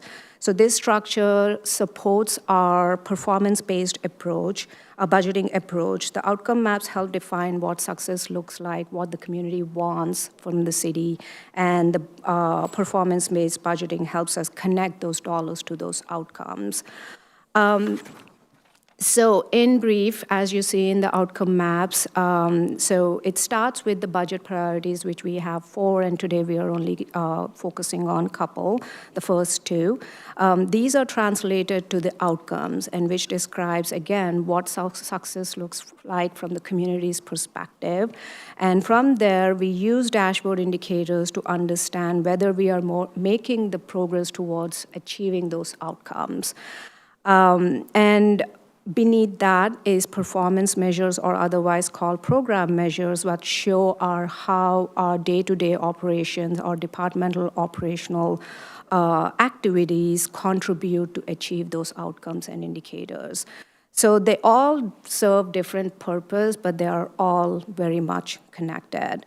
The budget then becomes a tool to support these strategies and programs and help provide those resources to move these measures and indicators to achieve those community outcomes. So this refresh right now is very much needed because we have not updated this since 2020. As you know, that there are a lot of things happened in the city. There is a lot of development happening in the city, and also a lot of strategic plans that have been adopted over the last 5 years. And it's time. It's time to kind of relook at our outcome maps because there are so many new programs that have been added, and there is a lot of growth that we are seeing in the city. And also the community expectations have been changing. And so we wanted to make sure that the proposed outcome maps are aligned to those expectations. I don't want to go much deeper in this first slide. There is another slide which talks about the framework of outcome maps where I will go much deeper. But now I'll hand it over to Haley Zurcher, our financial planning manager, to talk about or review the background of outcome maps and what is the purpose of refreshing these outcome maps now. All right, thank you. Good evening, Council. Welcome to the new faces. It's nice to meet you and nice to see everyone else again. As Haritha mentioned, I'm Haley Zurcher, the Financial Planning Manager in the Finance Department, and I'll just touch briefly on some background and purpose information to reiterate some of Haritha's points. So as we mentioned, these outcome maps were last refreshed in 2020 in preparation for the 21-22 biennial budget. At this time, we gathered community input through focus groups, really focusing on the community values, desired outcomes, and equity and access and long-term sustainability. At this time, our budget priorities, which were once 6, were reduced down to the 4 that we know based off of the community feedback. And we continued throughout this process to collect community feedback and incorporate those in the outcome maps through the civics results teams and then numerous public hearings that are regularly scheduled throughout the budget process.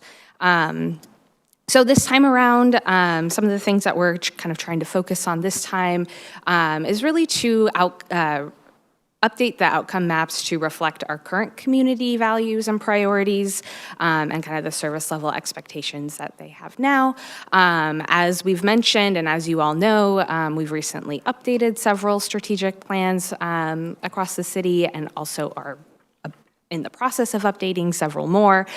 So we really want to make sure that we're utilizing those updates to really inform the outcome map update and make sure that we are strengthening the alignment between the city outcomes, dashboard indicators, the program measures, objectives, and then ultimately the biennial budget. So at the end of the day, this outcome map refresh and this process is going to enhance our transparency, accountability, and provide some a framework for data-informed decision-making when we are kind of getting started with the budget process this year. So it's going to kind of lift us up for these budget discussions and help us make some informed decisions. And I'll turn it back over to Haritha. Thank you, Haley. So this is our outcome map. This is how these are the several components that indicate our outcome maps. So as you see in one of the attachments that we have provided, so the first comes, so this framework, basically each layer serves, as I said earlier, each layer serves a different purpose, but they all are designed to work together. So outcomes are describe what success looks like from community's perspective, what they want from our city, what are they expecting us to do to make sure either they are safe, we are creating a sustainable, affordable environment for them. So there are many goals and outcomes that community wants, and that's what the outcome talks about.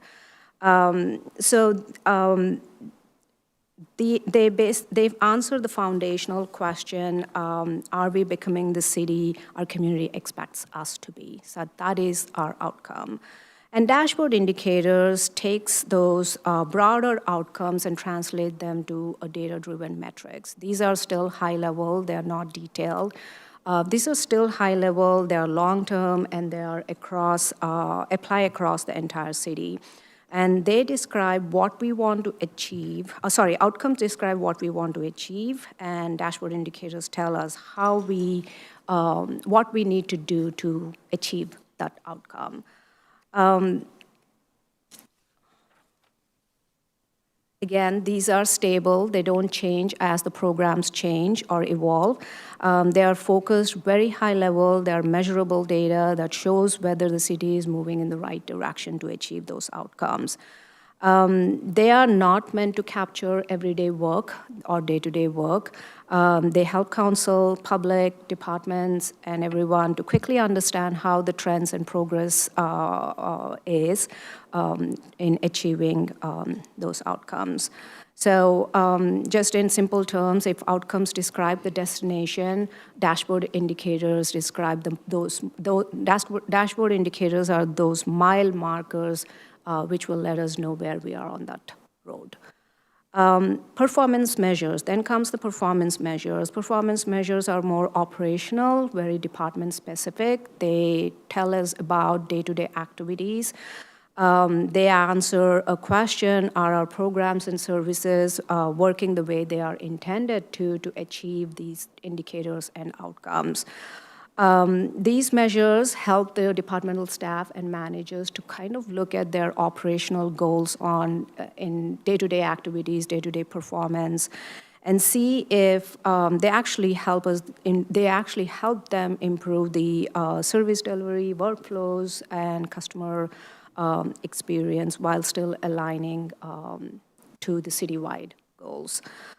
Unlike outcomes and dashboard indicators, performance measures can change over time as the program evolves. They change based on service level shifts. They change if a new program is added and if the there are technology improvements or investments that happen.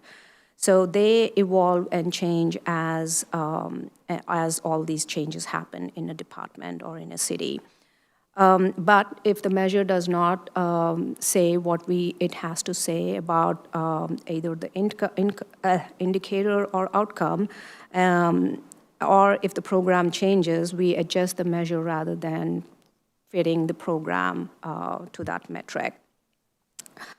Then come objectives. Objectives technically sit between outcome and performance measures. Outcomes describe the end results, what the community cares about, and they answer what does the success look like, and performance measures track how programs and services are operating, and that answers is our day-to-day work effective. So objectives connect these two. They answer what we are focusing on to move from today's work towards that long-term objective or outcome. They are They outline the strategies, they outline the program strategies, focus areas, and approaches departments are using to make progress. In this slide, I don't show the budget plans, but just going back. In this slide, I don't show the budget plans, but it is part of our outcome maps. As one of the component, and they explain where and how the city invests resources to move those indicators and outcome in the right direction. They are very cross-departmental. They are not, the budget plans are not one department. They're cross-departmental, and these budget plans talk about or share the same purpose and outcome. As we developed all the outcome maps as cross-departmental, these budget plans are also developed as cross-departmental coordination. Just to give, I don't know if this helps, but just to give you an example on how, I know this is all very confusing. When I started this process, I myself got very confused, but I'll try to explain by giving you an example, very simple one. I know it doesn't impact the city, but it impacts as an individual. So outcome can be like an individual trying to be healthy. That is an outcome. I want to be healthy. And indicators would be like what would be the heart health, or whether it is a cholesterol or anything. I'm giving the personal experience because I felt like I understood that way, but please let me know if you want a different example. And then measures would be more like how many minutes you have exercised today and what kind of diet plan you are following. So these all align to the outcome. These all talk about how we can achieve those outcomes of being healthy. So that's the framework overview. If you have any questions, I can stop here and... Sure, let's stop and just see if there's process questions or questions about the overall template themselves, and then we'll dive into the first budget priority. I have a process slide too. I can go through that and then... Sure, why don't you do that? Questions? Why don't you do that slide, yeah? Thanks, Council Member. All right, so how we did this. So I wanted to briefly explain how this work was done because it's a lot of coordination and all the deputies and departmental staff has done an excellent job in coordinating and providing and proposing these outcome maps. So it is, again, a citywide collaboration. Deputy directors and their staff co-developed and refined these outcomes, indicators, measures, and objectives. Financial planning facilitated the alignment. They facilitated, organized these meetings, and made sure that there is consistency in these outcome maps on how they are developed. And directors, the CEO and the mayor reviewed these outcome maps and validated that these still align with the priorities, community priorities and community outcomes. And in the cross-departmental approach, what we have done is we use this, we did not kind of start this process from the scratch. We used the current outcome maps, and then we looked at them and we identified any redundancies, any gaps, any misalignments, we removed them. And we refined some of them either by adding new outcomes, new indicators, new measures, wherever there was a need. That might be because of new programs that have been added as part of our 25-26 biennium process. Throughout the process, we made sure that there is a connection between these outcome maps and the strategic plans that have been adopted, our long-term financial strategy, and also our budget investments. So that's how this, in a nutshell, that's how this process was, the outcome maps was developed. And what you are seeing here is the result of those discussions. I would like to state that this is not a final decision or decision point. This will refine as we move forward with the budget discussions and also with the community engagement, which is coming in near future. Okay, thank you, Deputy Director. Let's see if there are any questions about overall structure and process to date. Any questions? Okay, I will hop in with one. I love hearing about how all of the departments worked together to get us to the drafts that we're looking at tonight. This community engagement with EMC and this future engagement, is this work on specifically these outcomes maps, or is that like the civics results engagement team moving forward for the budget? Could you tell us a little bit more about the scope? Sure, of course. If you remember, as part of the long-range financial strategy, we changed the civics results team to the community engagement. So this is starting off the budget process. The community engagement in March is primarily validating our outcome maps and making sure, and we would like their input and feedback on if our outcome maps still align with what they're looking from the city. We are trying to refine or term that as community involvement or community engagement. Okay, great, awesome. And I think that the long-range financial policies are actually coming back to the council. That's correct. We just had a kind of preview of them. Okay, at the end of 25. All right, let's talk about healthy and sustainable.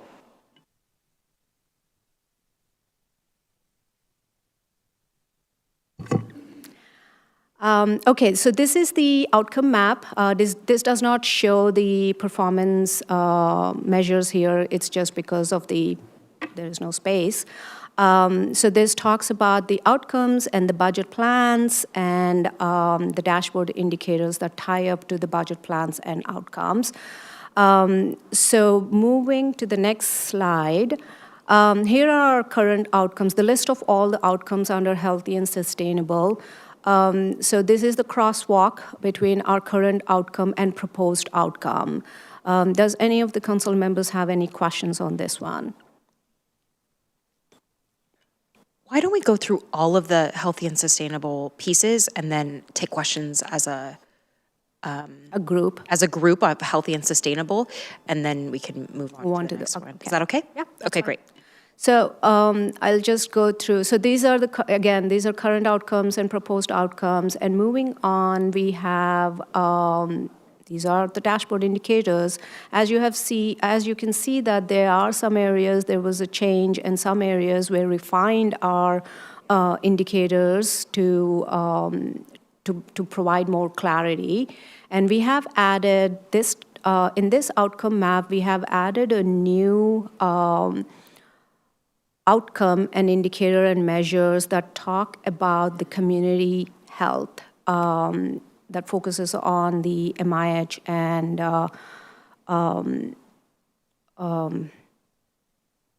mental health. Sorry, I'm spacing out the words here because community it's not health program. There you go. Yep, Thank absolutely. you. This is not my subject, so I'm not a subject matter expert, that you can see. So this, we have added that new outcome and measure and indicator in this healthy and sustainable. So these are indicators, again, current and proposed. So moving on to the program measures. So each program, each budget plan kind of shows the current measures and the proposed measures. Some of them are refined and some of them have no change. So this is, and they are in the wastewater management offer, there is a new program measure that has been added.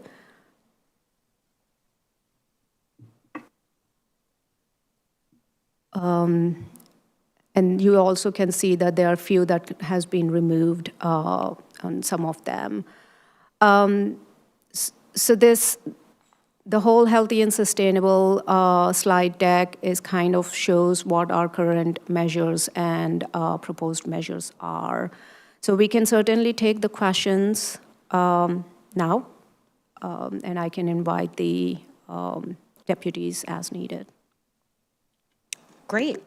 We will open it up to council questions on the healthy and sustainable outcomes map. Councilmember Parsi. Thank you so much for putting this together. I really love seeing outcome-driven, data-driven goals and metrics. I do have some concerns about our metrics. I know that you mentioned that the measures are not there, but the performance measures are not there. I would love to see actual metrics that we would be using either as baselines or as targets. So we have actual data that we're looking at, because there are some elements that are not detailed. One specific concern that I have on page 8, using lower non-critical 911 utilization, for example, using a kind of success metric as a target can potentially create negative incentives that could cause a department to, for example, if we make it harder for people to call 911, we will reach our goal. That should be we should be really cautious about setting targets that are success metrics that could cause negative incentives. So that's one of my concerns with that I would love to make sure that we don't get there. Okay. If I can answer your first question, on the performance measures, you're right, there are some targets that are not specified because some of them are really new and we are still figuring out what is the best way to put together those targets. However, we're coming back to council on, as part of our budget process, we're coming back to council on March 24th. That is when we start our departmental presentations, overview presentations, and which is where we will show you the targets and the metrics and the actuals as well on all those performance measures. I hope that answers your first question. And on the low non-critical 911 utilization, I can invite Seraphi and Brian and Jim, if they're available, to answer your question. Good evening, Deputy Chief Jim Whitney for the Redmond Fire Department. So nice to meet you.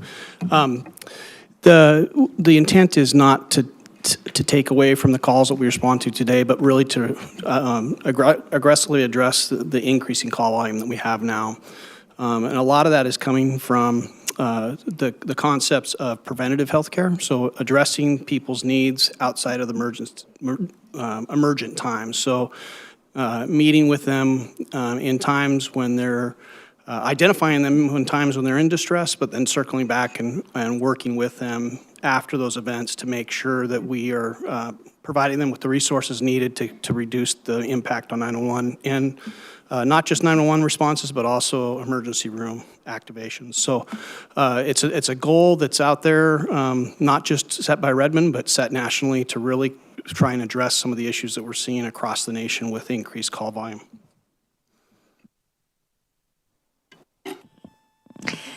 Does that answer a little bit of your question, Councilmember Parsi? I realize you're on week 1, so thanks for the good question.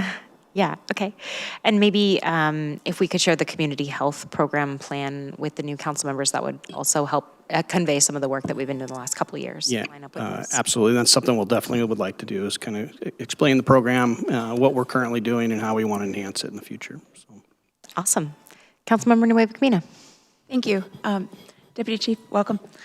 Both Deputy Chiefs, welcome to the table, and welcome back, Seraphi Allen, as well. I had a similar question as Councilmember Parsi did around the unintended consequences. And while I heard what you said, and I understand that it's coming from national level, I understand that, but I still don't see how are we going to mitigate the unintentional consequence if it is it's something that can be manipulated. So how can we, what is it that we can do? Is there something that we can do to mitigate a manipulated outcome that would have unintentional consequences? Yeah, I'm not sure exactly how to answer the question. What I'm going to tell you is this, is that from fire's perspective particularly, we don't change anything about our current responses. So we still respond to any 911 activations.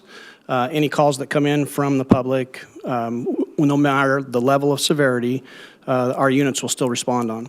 During those responses, we identify characteristics within that response that may be preventable, And then we have our MIH team circle back within the next week to go back. We tag that client or patient at the time. We transition to what we call a client. And our teams go out and engage with them to identify what's going on in their life that's causing them to call 911, and then connect them with resources throughout the community that can support them to hopefully reduce those in the long term. It's all in an effort to, again, it's not necessarily to reduce call volume, because call volume's taking off and spiking for us right now, and it's not just, it's obviously the fire service, but it's impacting the hospitals as well. And so we're trying to identify any way that we can support those people in times that they're not in crisis, to take care of them at their homes or to connect them with resources that can support them in a better way. And in similar fashion, I think I'm speaking specific to fire response, but it's similar fashion with police response also. The same thing is that we're not trying to take away that immediate call, but we're identifying during that time how we can support those individuals later, and so they don't have cyclical behavior.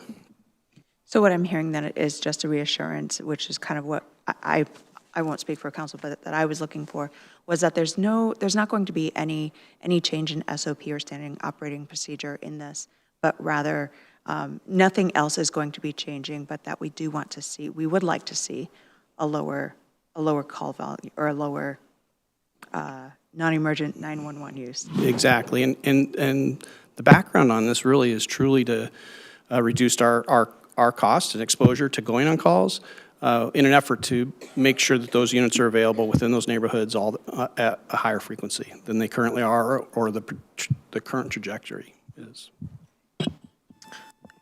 Thank you. I think we could go really deep. I'm going to ask if there are other council questions related to whether or not this fifth outcome feels right on our outcome map.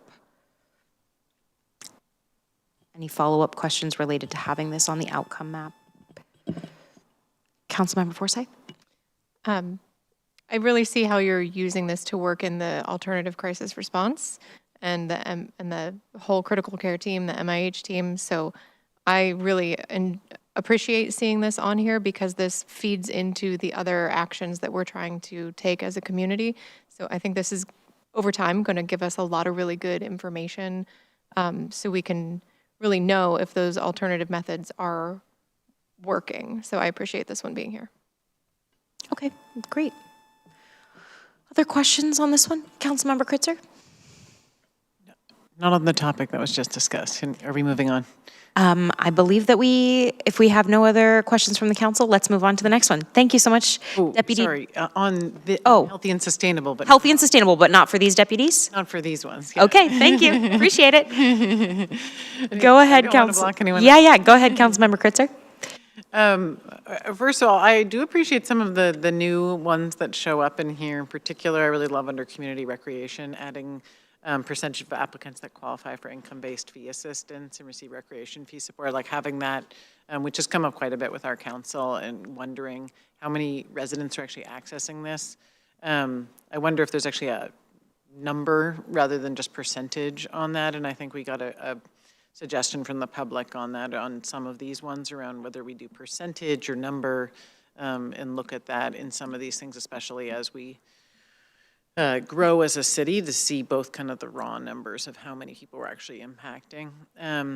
One thing that I don't see in here that I'm wondering in terms of some of the open space, and as well as thinking about environmental sustainability, is a measure related to the restoration work that we do and some of our goals that have to do with caring for our natural environment. We invest a significant amount in our city. Maybe it's around restored habitat. It could be measured in acres or feet, or it could be outcomes maybe for wildlife. Obviously, as we all know, I love to talk about our salmon recovery, but we do invest a lot of money into that. And I mean, even our Evans Creek project, for example, is going to be a huge investment. So, and we spend a lot of staff time, from the WCC crews to our really wonderful staff within Public Works and beyond that work on that. So I think that would be interesting to be able to have a measure that could look at the outcomes for our natural environment.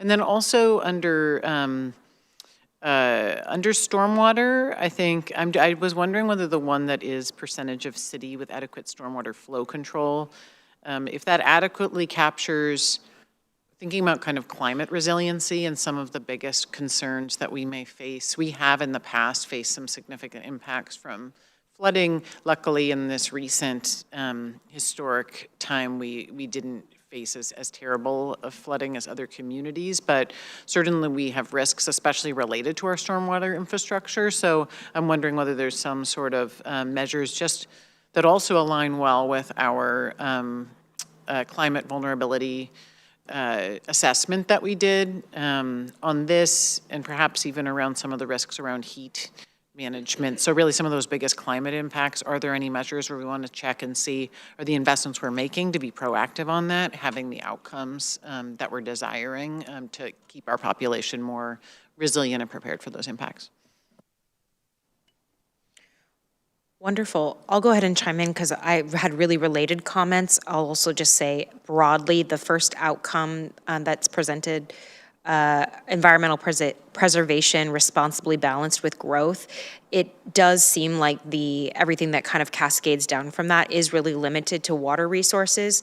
We were speaking earlier today about how the 30-year tree canopy strategic plan, also the climate vegetation resilience, I got the acronym wrong, but you know, that giant plan that's really exciting, as well as a bunch of the things that my colleague just mentioned. It seems to me like maybe this outcome might have a few other plans related to it. Thank you. Other comments for the team? Did you have another one? Councilmember Parsi. Sorry, I have a lot of comments on this. So one of the items I wanted to piggyback on what you mentioned, I see a few areas that we're kind of having metrics that are saying, like, for example, reading from slide 12, percentage of city-owned stormwater ponds stormwater mains in poor condition. I think poor condition and adequate was another example that you mentioned are a little bit vague, and I would love to see more concrete verbiage that we can be kind of looking at the same data. Other items are, I wanted to make sure that, I wanted to make sure that we have cohesive metrics. For example, for slide 8, looking at groundwater, so looking at environmental preservation responsibly balanced with growth, the metric that I saw is percentage of drinking water quality tests that meet compliance regulations. I expected metrics along the maybe how much of our water are we utilizing? We have water wells. Are we going below water usage that are sustainable for our growth? So I would love to see more holistic goals that we have rather than one area, that we can kind of make sure that we have eyes on all the critical metrics. Thank you. Any other questions or comments? Councilmember Soni. I do see that there are some measures that has been added new for community health and well-being. But the proposed program measures that I'm seeing is they are more indicated towards the number of programs that will be added versus trying to measure how many people will be getting benefit of that. So in terms of the performance of these measures itself, I'm not able to see a clear measure on that. Probably we can address that by bringing on all three of them again. Seraphy. We are discussing the community health program. So I can repeat, this is on slide 16. I do see that there are a lot of new community health and well-being measures that has been added, but they all talk about what programs are being added rather than trying to measure what would be the outcome of that. So I'm just curious if there can be a a measure that is going to directly measure the outcome of that program. Sorry, no, bad throat. No, that's all right. So, yeah, this is referring back to the prior topic of our community health program, and I think it would be helpful for us to meet with the new council members to describe, because this is a 3-discipline department program where you have our homeless outreach program, the mobile immigrated health, and then the mental health provider from police. And so they all have kind of different, though specific work, and there's some amount of clients that are cross-sectional, but some of them aren't. And so we actually created this dashboard that is where we came up with these new program measures that we thought was more holistic, looking at it from a holistic level. So in the past, I'll give an example, we did have, like under the homeless outreach, we had how many people we housed and how many people we are looking to house. That is now incorporated into the number of community the number of interactions we've had and the amount of social service providers we've had, because there's so many different community members and interactions that we're working with across these programs. This goal of these was to aggregate all of those rather than having very specific outcomes, if that makes sense. So would be happy to dive deeper, and we come to the council once or twice a year and actually provide more specific outcome measures like you're talking about. But for the budget, we felt it would be helpful to aggregate these. I think it'll be better to collect the data on what specific kind of the health and well-being we are talking about, like, putting them into a bucket, like, for example, mental health, for example, like, with the physical health. So collecting that data will definitely help us to look into the performance of some of these measures in the long run. Absolutely, and we do collect that data, just to be clear. This is just aggregated across the 3 programs. And so we can present that data on an annual basis to the council, separate from the budget process. Mm-hmm. Thank you. Oh, one more comment? Just follow up real quick. I think it's super important to recognize that data is comprehensive, and it's inclusive of many things, and that's why it's difficult to share in an environment like this, because it's not just mental health, it's not just behavioral issues, it's also aging disabilities and things that are happening to people due to chronic illness. So, and housing securities. There's a lot of things that dovetail into this, and I think it's super important that we do meet with council, and council has visibility on that, but it's very difficult to show in a microslide associated with budget. So. Thank you, and completely understand, Deputy Chief. And we, for the new council members, one of the things I guess we skipped over was just how exciting this actually is, because the last budget cycle we got to work on these, and some of these outcomes just hadn't been looked at in a while, and they did not reflect the current values of our community, what we're aiming for. So to have these updates underway, this is a really exciting night. So thank you all to the team who've been working on this. I think for time, I'll move us on, Deputy Director, to the next set of budget outcomes, which is strategic and responsive. Thank you. Thank you.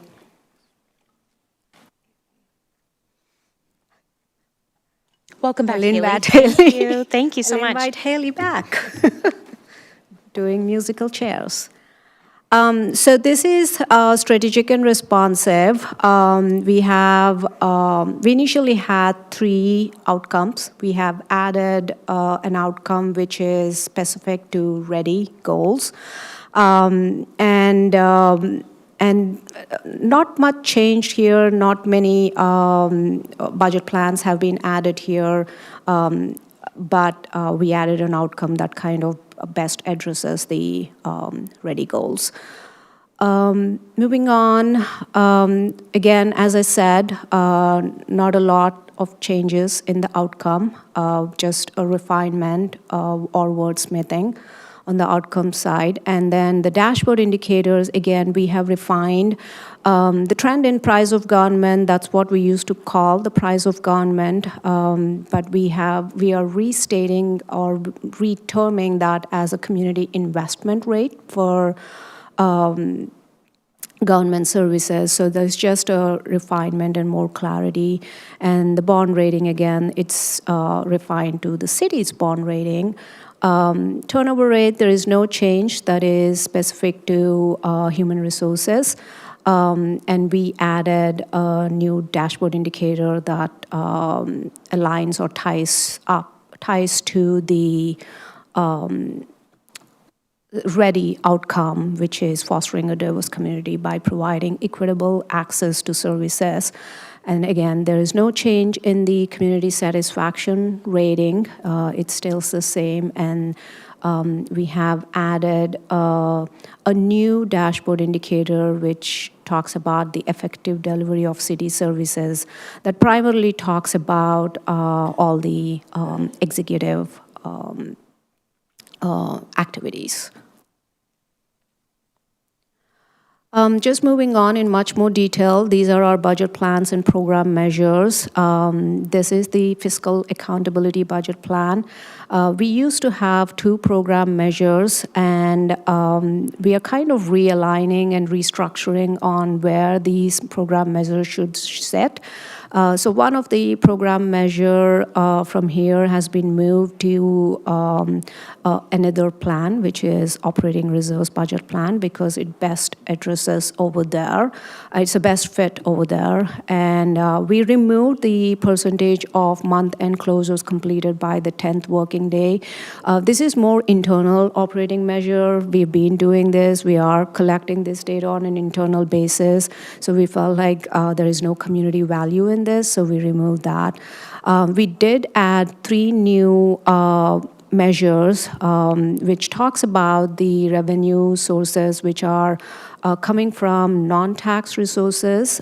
This directly aligns with the dashboard indicator, which is the community investment rate. It talks about how we are providing resources to the community with these not taxing the community.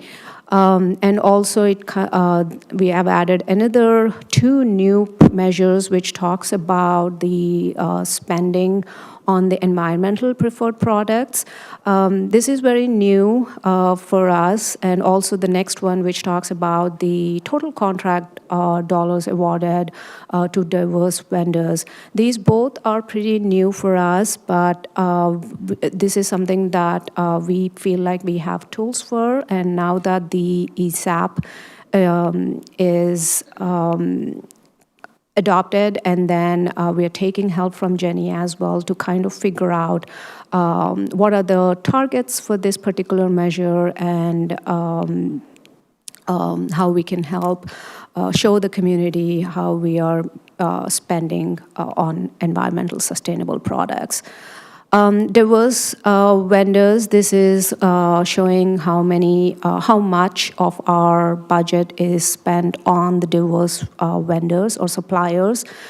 This kind of talks about both women-owned and there was one more which I'm spacing out right now, but this also is a little difficult for us to get right now but we are hoping to get this information for 27-28 biennium. We feel like these are very important for the community to understand how the budget or the dollars are contributing to the community itself.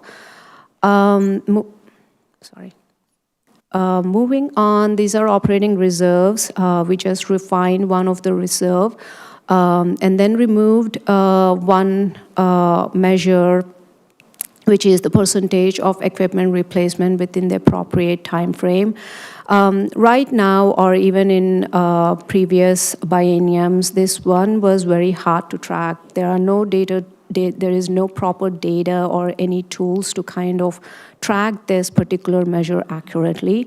But we are hoping that as we move forward with the asset management, and we are also moving forward to add fixed assets to our D365 technology investment. So this will become much more easier for us to track, and then we will bring this back in a more refined way in future. The other one, as I've said, we have moved from the fiscal accountability budget plan to the to operating reserves budget plan, which is number of annual material misstatements audit findings, which makes more sense over here and it fits well over here. And these are human resources program measures. There are no changes in the first two. First two talks about the percentage of new employees retained following their probationary period. It kind of talks about our retention after following the probationary period. And the next one talks about the average number of days to fill the vacancy once it is opened. We have added, or Human Resources have added, a new performance measure which talks about the employee development. Now that we have an extraordinary training programs within Human Resources that are available for the city staff, we felt like this is important to note down or measure to let the community know how our employment or employees are professionally developing through these training lessons. This is ready. We had 2 performance measures which we have removed. We have Lisa here if you have any questions around this, but we have added a new measure, which is the number of new and maintained community partnerships. But I believe that as the READY program evolves over the period of time, we will have more measures to track and we will refine these measures as we go forward. This is technology solutions, primarily TIS budget plan. Our IT budget plan, we had 2 performance measures which have not changed and they have added 2 new. I am really not educated enough on the technology side to talk about those 2 performance measures, but we have Chad online who can explain if needed. Actually, there are 3 performance measures that technology that has been added to technology solutions. And we have citywide communications budget plan. This has been there for a long time. And then this talks about our community outreach, our community survey. Wait a minute, I'm confused. Okay, sorry. So we had one measure which we have moved to community outreach and involvement, which makes more sense over there, which is the number of responses to the annual community survey and online questionnaires.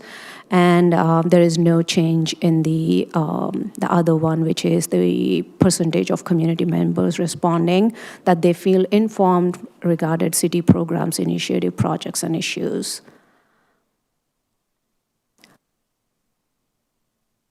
These are other set of measures which tie up to community outreach and involvement and fleet management.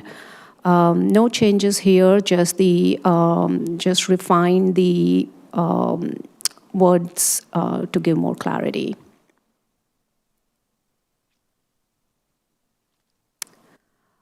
Fleet management did add a couple new program measures which talks about our greenhouse gas emissions and also the preventative maintenance services that are completed. We have Brandon here if there are any questions on these measures. And we have executive leadership budget plan. No changes except that we have refined our current measure. And City Council, no changes. We have refined one of the measure here. We added percentage of council instead of just ombuds. So the word council has been added in the refined measure. So any questions on the strategic and responsive priority? I think there are going to be some questions, and for time, I think many of these will end up on the matrix for us to come back with. Okay, Councilmember Forsyth. Yeah, just going back to the ready work, if you could flip back to that one real quick, sorry. Yep, oh, yeah. The staff number, that first one, I would love to know a bit more information about why, a bit deeper information about why we're removing that first one in particular. We have And that Lisa can be on- here. That can be on the matrix. Oh, okay, great. Okay, Councilmember Procria. Thank you for the presentation. Can we go back to the slide about fiscal accountability, if possible? Because when I saw that, I was really thinking about what fiscal accountability meant for a city. And, you know, we just had a presentation on the transportation master plan. We have a number of different plans. We have, you know, an environmental plan that spells out different climate goals. We have our entire comprehensive plan, which spells out different housing goals.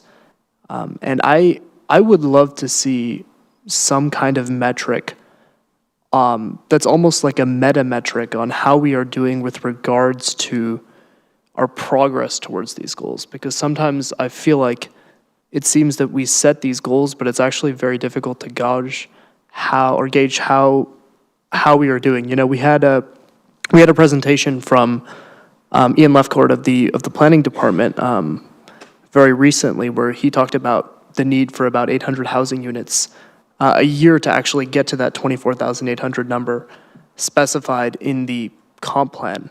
Or, you know, we have different environmental goals with regards to our carbon emissions, where we want to be neutral at the city operations level by 2030 and at the community level by 2050, but I'm not sure if we're actually mathematically on track to reach those goals. So if we could have some kind of like meta metric on how we are actually doing with regards to these goals that we set, because we set these goals based off the budget that we had, right? Like, these are goals that we determined were within our purview from a financial perspective, and we wanted to reach based off a city.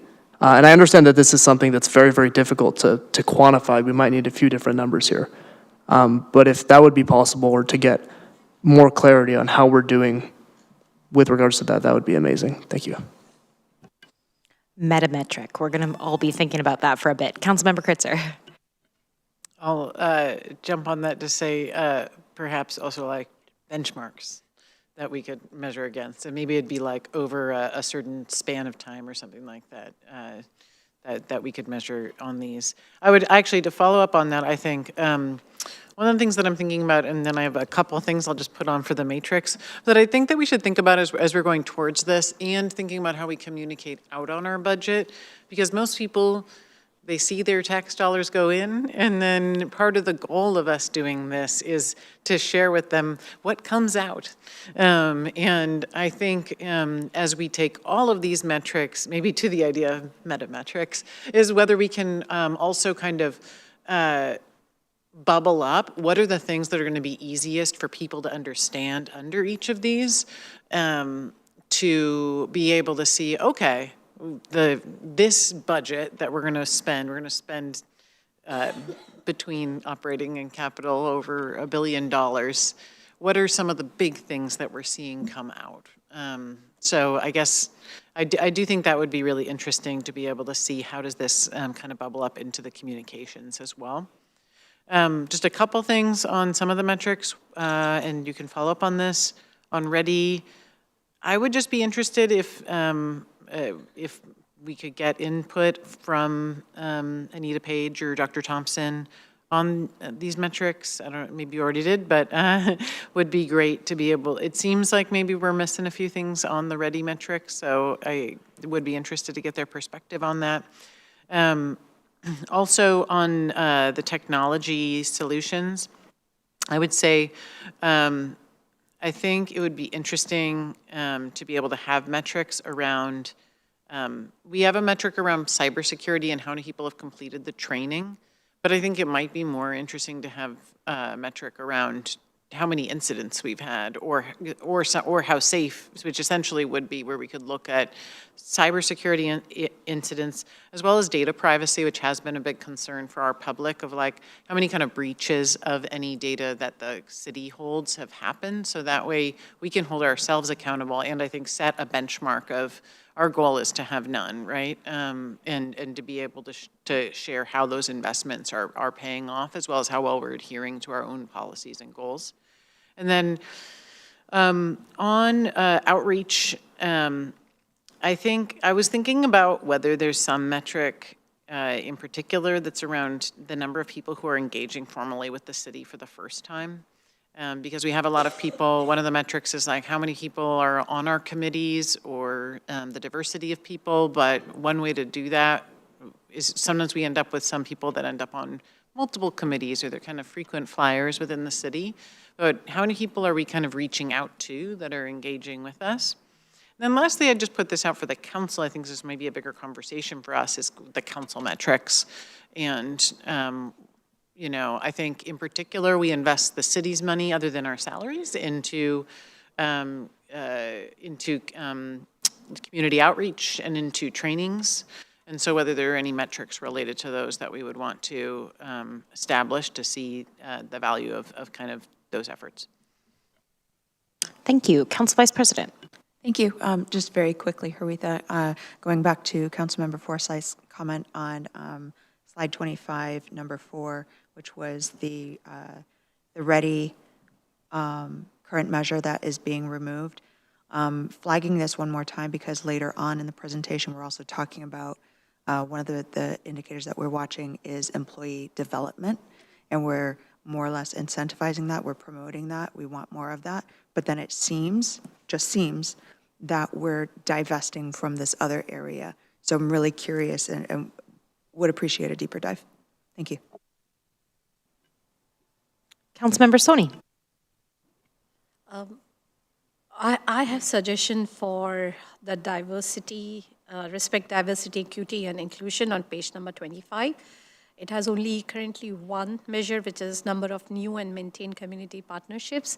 I believe like city has to look this thing with a holistic purpose and an objective, not only the community partnerships, but whether it is our vendors, whether it is even our employees, like I think we have to maintain some of that data. So it would be worth to expand just from the community partnerships to every person that we get engaged, from whether like, you know, working through contractors or working through different kind of events that we are hosting. So something.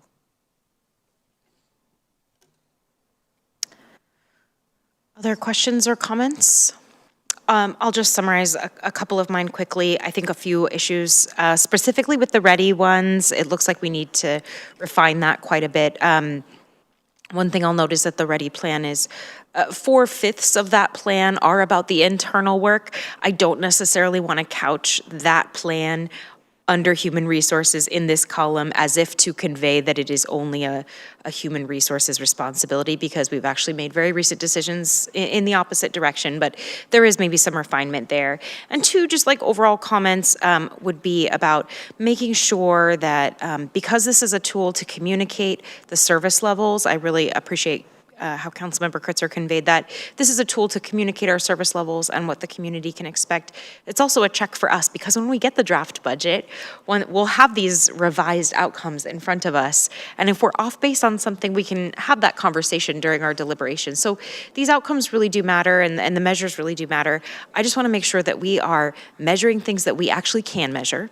There's a couple here that I'm a little bit skeptical of, but would love to be challenged on. And then, as has been said before, there's numbers without kind of really knowing what the target is on some of them. So a few more to come back to. But anything else, Deputy Director, on this for tonight? No, thank you for all your feedback. It's great to hear from all of you. I just wanted to kind of extend my appreciation on thanks to all the deputy directors and the city staff who have helped reform this. And also our communications, and I have heard this in previous presentation as well, Hannah has done an amazing job in creating this skeleton of this presentation and also the outcome map, so kudos to her as well. So just the next steps, I just wanted to kind of go over the next steps. So we are going to come to you on February 10th with the comments and the questions that we got today on healthy and sustainable and strategic and responsive. And then we're going to dive into the other two priorities, which is safe and resilient and vibrant and connected. And as I have said earlier, we have a community engagement which we are planning to do in late Feb or early March. So that is really exciting for all of us, and hopefully community is listening to this and get involved in that. And one other thing that we are also working with communications is developing our performance report. So I know you have always seen that Excel report with performance measures with the data metrics. That will still be there, but we are kind of developing a more enhanced report with narrative and stuff. So you're going to see that in our first departmental overview presentations as well. So we are really excited about all the changes coming, and hopefully you are too. Thank you. Thank you. We really appreciate it. Have a good night. Thank you. Thank you so much. Okay, the fourth item on our agenda tonight is the 2025 Q4 CIP status update, including a 2026 look ahead and an update on the MOC campus rebuild project. We have the team joining us. Director Aaron Burt will kick us off. Welcome. Yes, good evening. How is everyone? Great to be here. 2025 was a fairly productive year for the Capital Division and Public Works as a whole, providing support to our main functional areas within the city. We'll go through some of our highlights, making progress on pedestrian and bike infrastructure, some other larger projects, and teeing up some projects for completion in 2026. So Tess and Steve will go through the details. I'll provide an update on the MOC, and then we'll talk about our approach and our look ahead for 2026. So Tess. All right, thank you. Let's see if this will pop up here.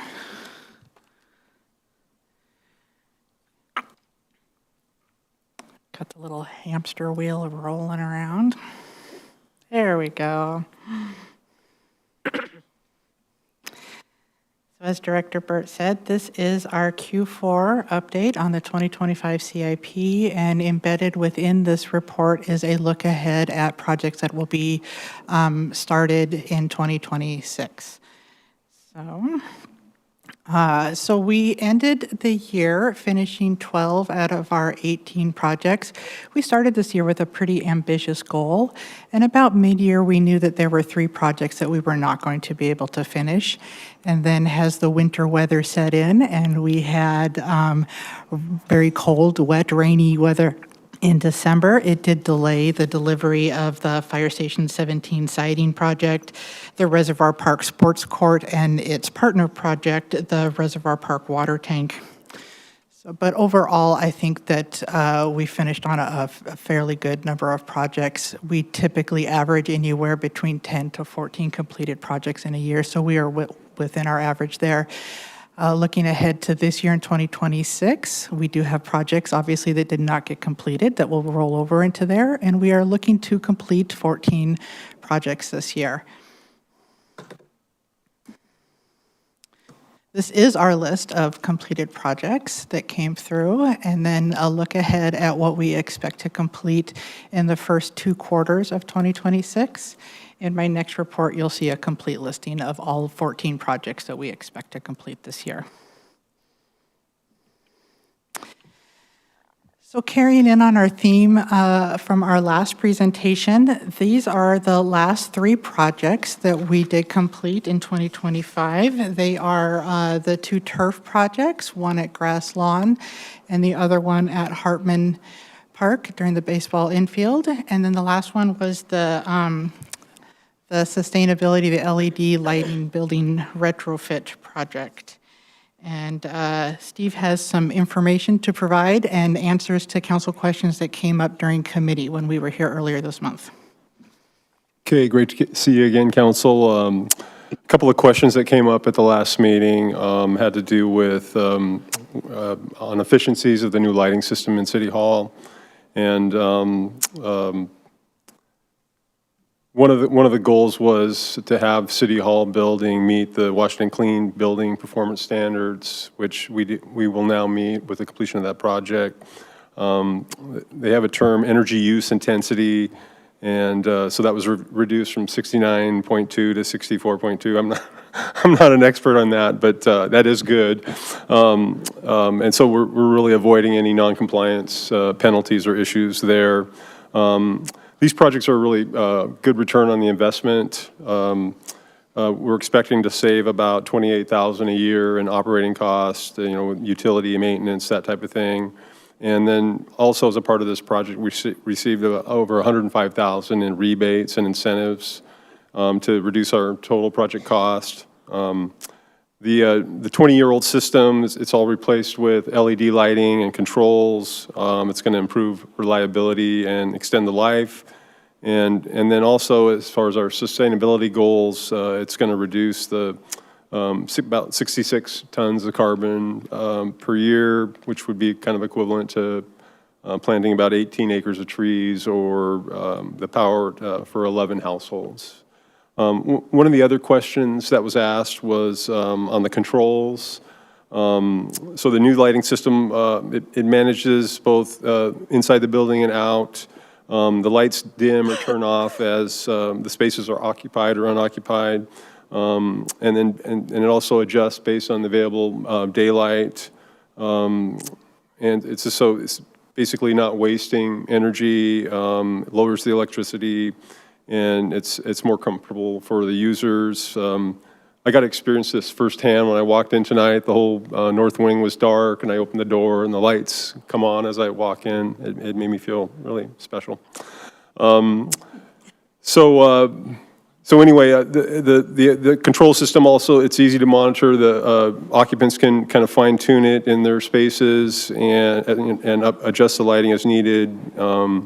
And it keeps the building well lit, efficient, and responsive. So I hope that kind of addresses your questions from our last touch on this item. Actually, Steve, I'd like to correct you on that last point, because CBRE has put lock boxes over some of the lighting controls in the common areas. Okay. Just point of contention there, but it's pretty interesting. Control issue. Yes. It's probably a good idea, otherwise we might have lighting wars going on. You never know.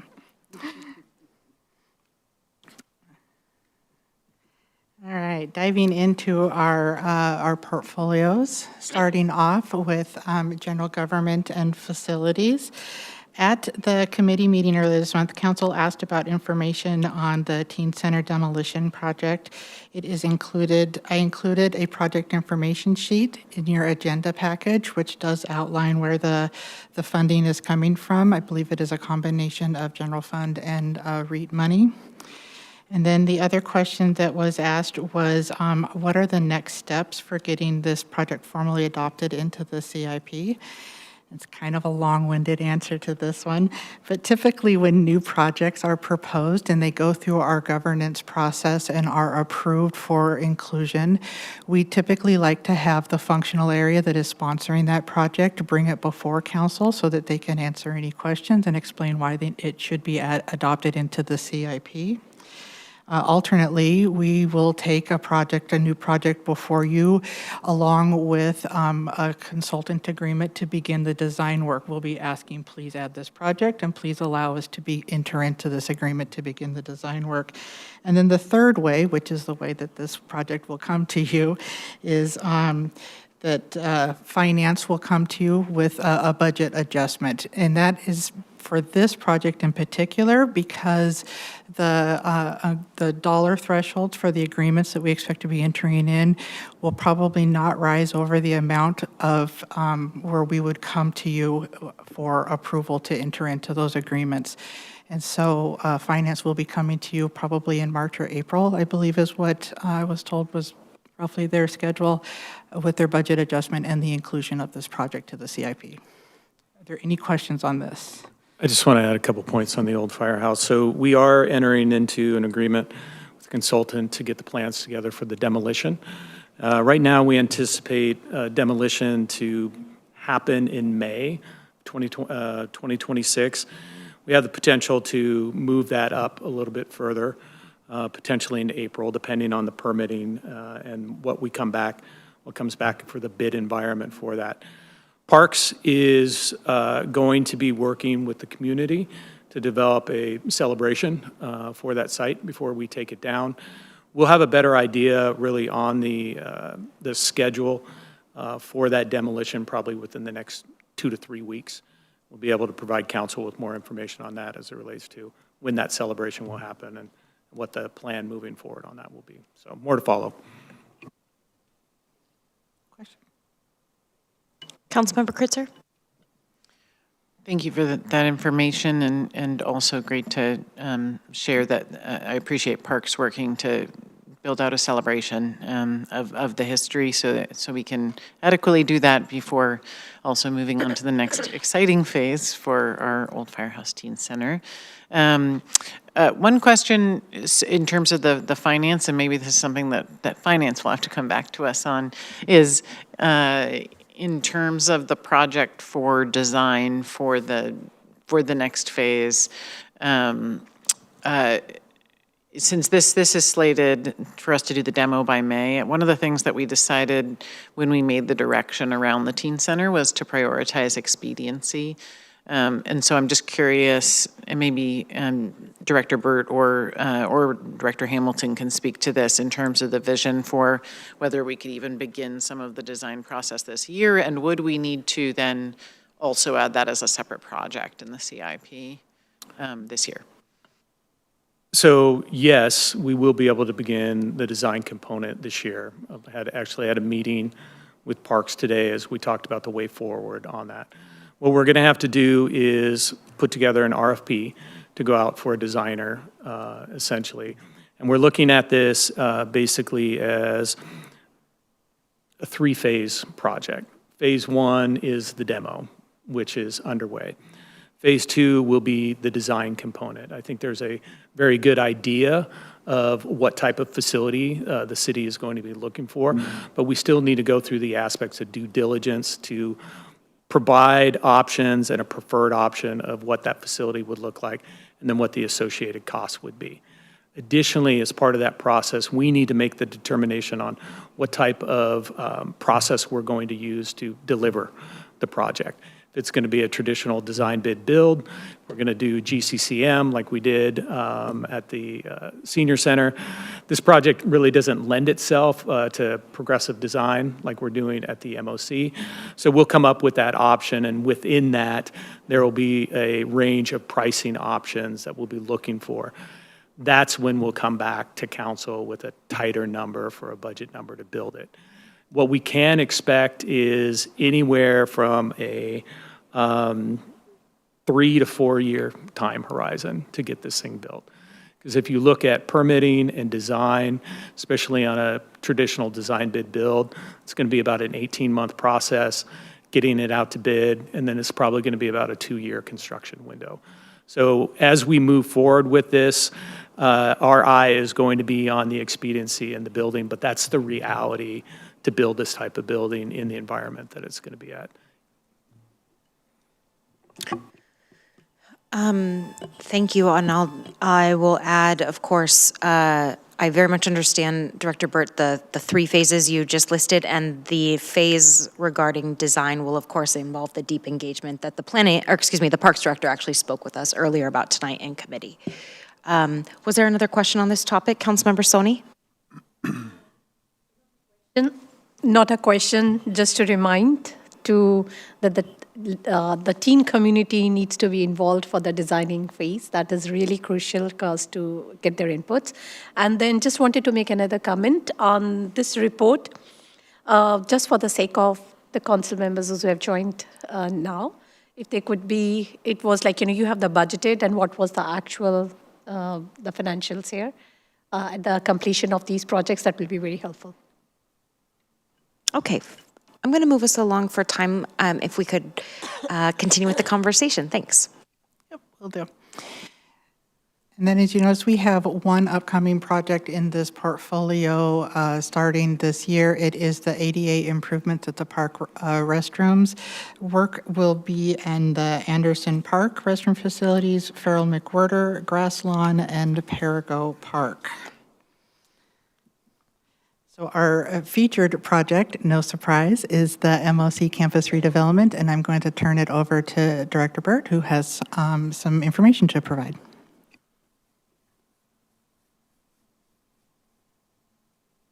Lost my train of thought there. Go figure, right? Boy, that's never happened to me before up here, right? We continue to make progress right now. We're in the validation phase, and so once again, that phase is where we took the components of the master plan, what those ideas were. Now we're meeting with all the various specialists on the design bid build team, internal stakeholders, and we're validating our space needs and actually how this facility could look, how we need to mass it on site and actually implement it. A big component of the validation phase as well is looking at our preferred option for the facility. And right now we are leaning towards the option of completely moving off the site, clearing it, rebuilding it. But a component of that deals with what we call dispersed operations. So where are we as the city going to operate in the interim for about a 2-year period while we build this facility? And that's where we came to you previously as well, looking for some expenditure for that Pacer property, kind of outlet property. I think it's important to get the council out on site to see our operations. And I know staff have reached out and provided 2 options for tours on site. So if you could let us know if you can make those tours, that would be great. What we plan on doing is myself, project team, having our architect, our designers there as well, to get you oriented really for the operations and the scale and scope that we're looking to take off the site and rebuild.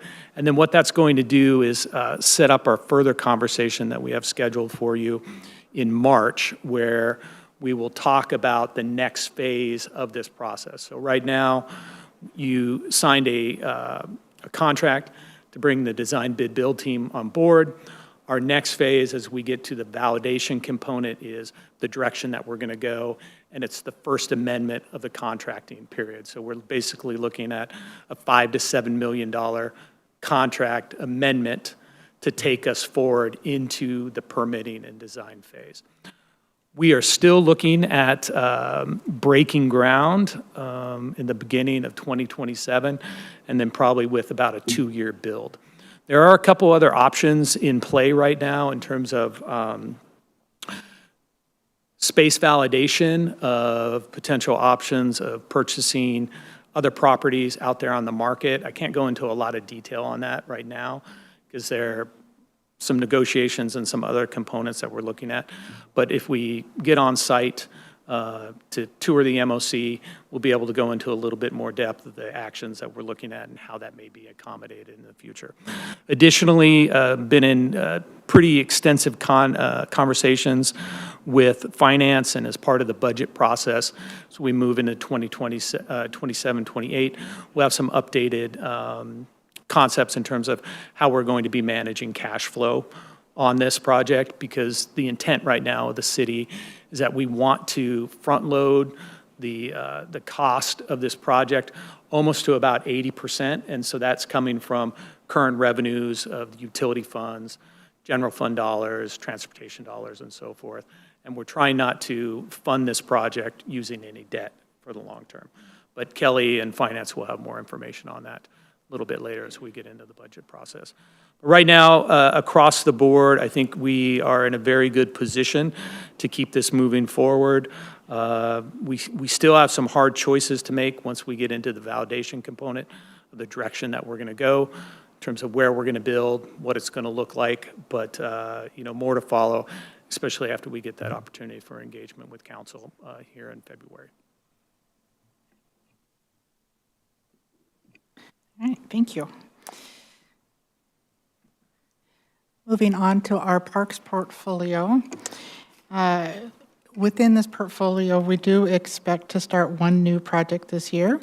Since we did start the Southeast Redmond Park earlier than planned, the new project is the Hartman Park Playground replacement. And because we are so clever with our naming, I bet you don't know what we're doing in this one.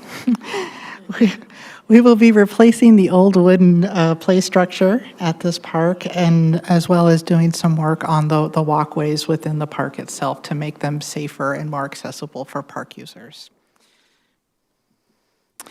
And our featured project is the Reservoir Park Sports Court and Water Tank projects, so that we can answer council questions that came up during the committee. Yeah, so hate to see the red dots on this one. Just as a reminder, this is it's a tennis court that was built over a water tank. Water tank was built back in 1975. When we opened bids on this thing, if you recall, the low bidder withdrew claiming error. And when we looked to the second low bidder, it was about an additional $300,000, and that ate up a good chunk of our contingency. That was one of your questions: how much contingency did we have on this? And my answer is not much. It was about $100,000, and council asked at the time, "Do you think you have enough to bring this thing home?" And I answered yes, because during the design process, we cut about 20 windows into this. And so that, just to kind of give you, it's the water tank with a reinforced concrete lid, and then we've got this topping slab that the sport court is built on. And so we did about 20 windows into that topping slab to see the condition, and we felt like we had found most of the areas of distress and estimated the repairs that would be needed. And really what was missed was the elastomeric coating that is over that slab for the tennis court hid a lot of these imperfections. And so when we stripped that off and went to work, we found several slabs that were in disrepair and that would not take kind of the coatings that we needed to, because this is a twofold. It's to replace the court, and it's also to put a waterproofing coating on there to protect the tank. And so anyway, the questions from council were, how over budget are we? And it's about $300,000, and really it's going to be split between the two funds. Part is the general fund for the court, and then part is from the utility for the tank. And the contingency, I think I said, was $136,000.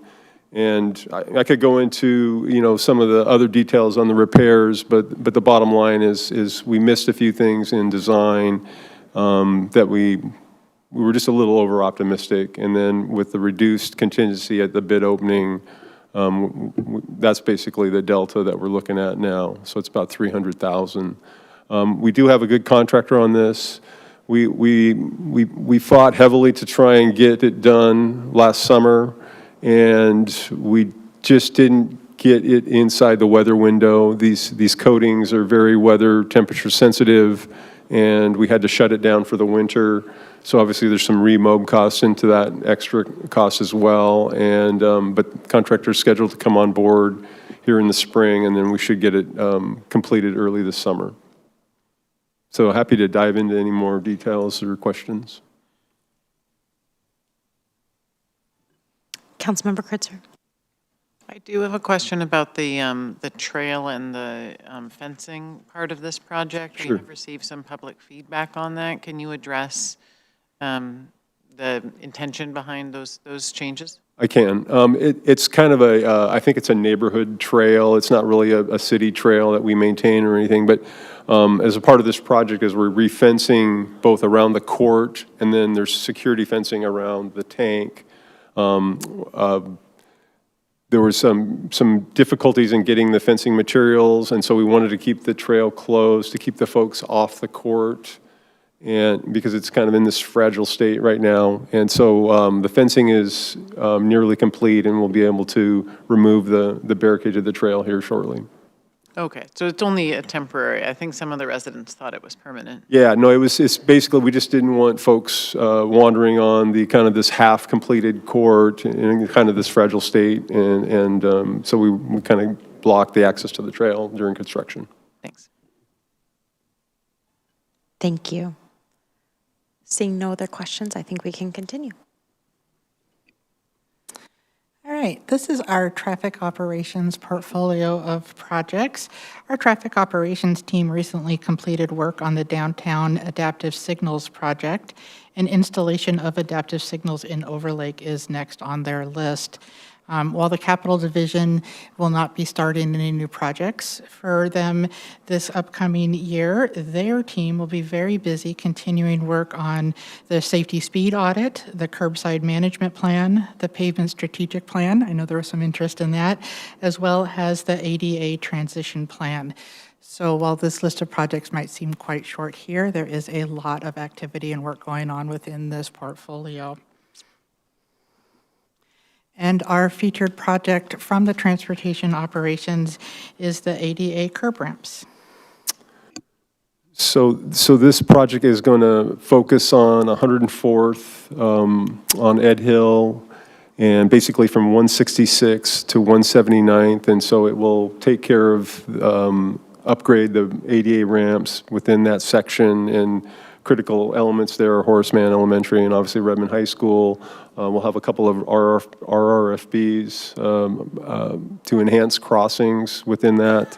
And we are really targeting to get the contractor ready as soon as school gets out, because we have that short, basically 10-week window to get that work done before school starts back up.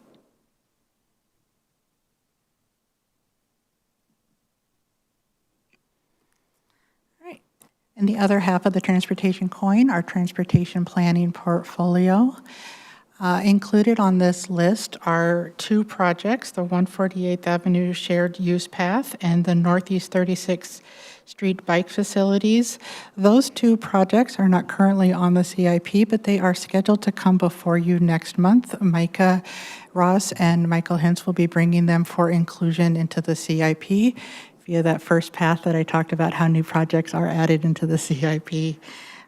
These two projects make up what is being called the Overlake Area Bicycle and Pedestrian Improvement Projects. And that was awarded Move Ahead Washington funding. So this is a very exciting couple of projects we're looking forward to. Our featured project for the transportation planning portfolio is the Bell Red Buffered Bike Lanes. Okay, so we had a couple of council questions on this last time, mainly surrounding the kind of the paving limits that were in Bellevue. If you recall, at the original bid, we had broken the bid into the majority of this project within the city of Redmond. That was Schedule A. We had a section that kind of extended paving into Bellevue, and that was Schedule B.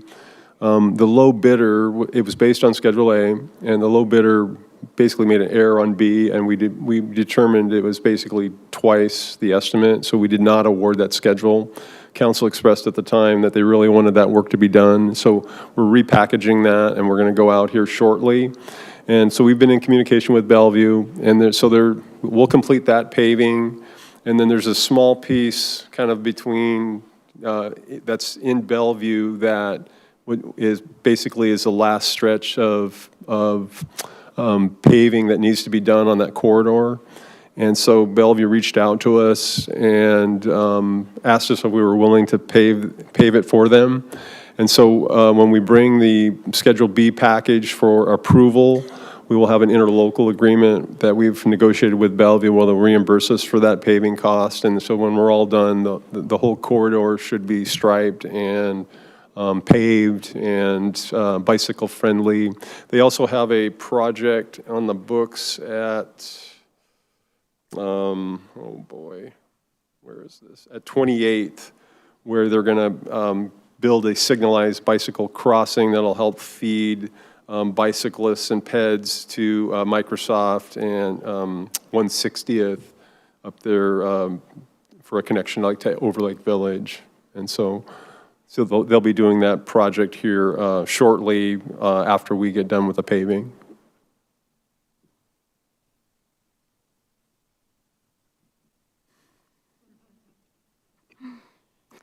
All right, and our utilities, oh, sorry, question? Council President, Council Vice President? Thank you. Just a quick comment before we get too far. I don't know if our concrete crew was responsible for pouring concrete on this one. I know that that was one of our wins, though, is that our concrete is already poured on that project. But before we get too far off of, it was on slide 12, you don't need to go back to it. But one of the projects that was on there was the sidewalk repair on 166 and between 80th and 85th. And then also currently going on right now is the Avondale sidewalk repair project. And just feedback, as living downtown Redmond and doing quite a bit of walking down here, hearing from my neighbors, I would be absolutely remiss if I did not give kudos to our concrete pourers, our team, because there's a lot of people talking about how wonderful it is to see these improvements. So take that back to the team, please, Director. That's great to hear, and you and your downtown residents are going to love us even more because the work program for 2026, 75% of it will be in the downtown area. And I gave that direction specifically, one, to further build out the walking paths because of the light rail coming into this area. Two, for Mr. Baker, we're going to be fixing some of the inner block trail connections, filling those final gaps. And then three, really focusing on the Cleveland corridor as well. So we have about, I want to say, probably 35 to 40 projects they will be working on this year within the downtown area. We're reserving about 25% for support to our CIP group and then responsive calls for Q alerts and so forth. But that intent will be in the downtown core for those walking corridors. In 26, 27, we'll look at Barrymore, and 28, we'll look up to Overlake, and then continue to expand our work out into the neighborhoods as well. Yep. Thank you.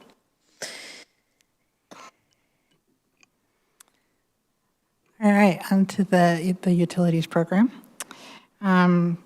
Utilities is obviously a large combined program. It contains stormwater, wastewater, and water projects.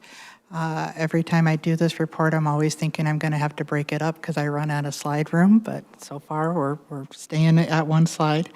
The one new project starting this year is the Ardmore Stormwater Pond Repair. This project, if it looks a little unfamiliar to you, is currently in the CIP, has Stormwater Infrastructure Replacement Project number 6. So in a bid to clean up and give these projects a little bit more clarifying names, that will be known as the Ardmore Stormwater Pond Repair in all communications going forward, and that's what you will see in the upcoming budget. Ashamed to say at the time I didn't know where Ardmore was. If you don't as well, this pond is east of Ardmore Park and north of Northeast 24th Street. So now you know. Our featured project in the utilities portfolio is the Willows Road water main extension. Yeah, so this project will complete the water line, basically system at the north end of Willows Road. As it approaches Northeast 124th, they'll connect into the Kirkland system. We have an agreement with them to get this connected, I think, within the next year. It'll also provide a water service for a Redmond property that was on an old well system that had failed, and so they're desperately waiting for us to get this completed. There's also several culverts that cross Willows in this area, and so we're going to place the pipe in a way that we have enough depth that there's going to be a culvert project in the future that'll come through there, and so the water line will not conflict with those new fish culverts.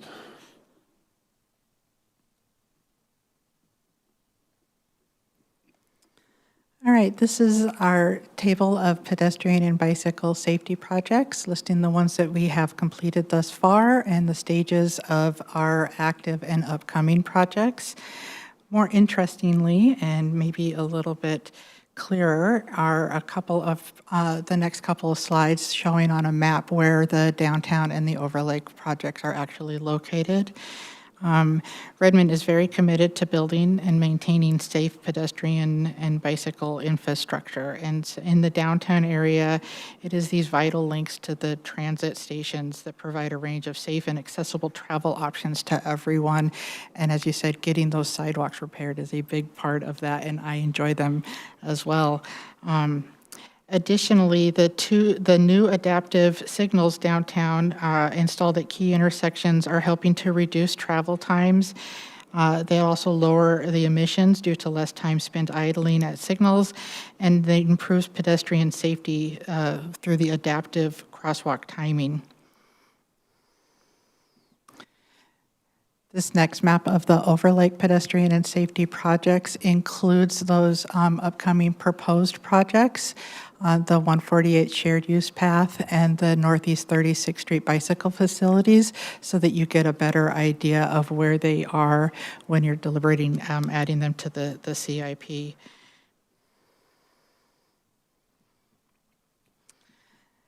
Here is a list of the upcoming milestones that the Capital Division expects to achieve within this quarter, including getting substantial completion on that fire station siding replacement.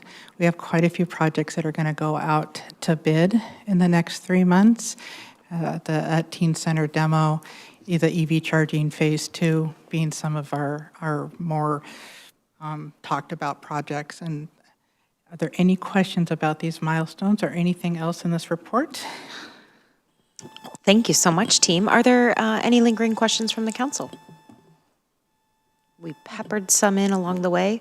I will reiterate my gratitude to the team. This is one of my favorite things we get to do every quarter is look at these projects. And be sure to take up Director Burt on the offer for all of us to visit the MOC. We cannot have a quorum of the council when we do that, so do RSVP so we can keep track of that. And also to our newest council members, especially those who got to go to Olympia with us. Last week we were, advocating for the funding for the Hartman Park. The very last slide that Tess had up here around the Overlake pedestrian projects was actually the result of our prior work down in Olympia. So anyway, just to help convey the through line for how some of these things come back in cycles. So if there are, yes, Director Burt. I just wanted to add 2 other points. Number one, we will be completing 3 more PED scrambles on Cleveland in 2026. So basically to complete that corridor, which will be great. And then the other thing I do want to emphasize about the capital delivery process, we need to do better in terms of how we tee up projects, scope, develop budgets, and then actually deliver from flash to bang. We have an opportunity right now with the bid environment to capitalize on a lot of hungry contractors out there who want our work right now as things continue to slow. So one of the challenges that I'm going to put to the Capital Division, our Mobility and Infrastructure Deputy Director, Brandon Bueller, is to take a hard look at our processes in terms of how we nominate and bring projects forward. And that needs to include for us looking at our contracting requirements, our expectations for consultants for delivery of the products that we're looking from them, and us not accepting timelines that stretch out product delivery from our consultants. We have a set process of 30, 60, 90, 100% drawings or on bid sets. I think we can do better when it comes to what our expectations are for those consultants who want our work to deliver those products. So we can get these projects out on the ground, under construction, and ready to start benefiting the citizens of Redmond and the taxpayers that are putting these dollars. Our staff works incredibly hard to bring these projects to fruition. They're subject matter experts and the technical experts in knowing what the infrastructure is what's needed with our infrastructure. But I just feel that as an entity, we do have leverage as a city because people want to come and do work for us. We just need to be better as we look at what we expect from them on delivering products. So more information to follow on that as we undertake this, but I just felt that it's important to bring that up, especially with such a favorable bid climate. I don't know when that's going to change. You know, we've gone from maybe having one bid that was totally over the engineering estimate to, you know, getting 8, 9, 10 bids on projects now. We need to maximize that. So just wanted to bring up those points. Well, thank you for sharing, Director Burt, and not unrelated to all the process improvement work also going on in the department with the accreditation and all of that. So just a lot of great work happening there. Well, thank you all so much for spending your time with us. We appreciate you. Have a wonderful evening. The last item on the council agenda tonight is council talk time. I will start with, we have a policy proposal form in the council packets, and I will turn it over to the sponsor of that proposal. As I said in my email to the council, this is one of our first ones this year, or is our first one this year. What we typically do is offer the sponsor a chance to say a couple words about it, and then there is a question always about direction or next steps. So after the sponsors had a chance to introduce this item, we will fairly quickly, we won't go into a lot of in-depth questions, but we will fairly decide as a group, is there a majority of the councils who would like to see this item proceed to the recommended next step. So with that, I'll turn it over to Councilmember Forsyth, who is the sponsor of this item. Thank you. I don't want to take up too much time. It's getting late, but this is a very important item. Our community is very much looking to us. We're receiving a lot of emails about what we as a council and what we as a city are doing to protect our community against the increasing threats of ICE. So this is aimed to be a resolution that continues or to build upon the work that we have been doing for many years, since all of us were on council even. Of redefining ourselves as a welcoming community. And so this would be a resolution to communicate how our law enforcement is able to navigate these uncertainties and document all in one place what our efforts are and what steps the city is already taking to support our residents, including some steps that our residents can take in greater detail. I will not go into that right now. But I'm still actively working with the police chief on this and actively working with Eastside for All and for Tomorrow to get the community feedback, because this is definitely an example of nothing for us without us. So I look to you all to hopefully support me in these efforts. I was hoping to get a draft in for the February 3rd meeting that we could pass. I don't think that timeline is realistic at the moment, but just looking to gain your support in reinforcing our welcoming community, given that 44% of our community is foreign-born and 49% of our community speaks a language other than English in the home. Thank you. Are there any clarifying questions about the proposal or the kind of direction that we might be looking for? Councilmember Kritzer.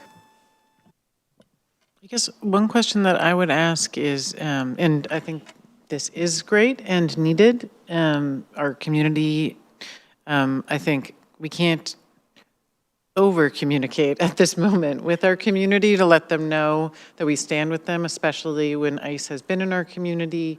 We've seen community members detained, and given what's happening nationally, so I really appreciate you raising this.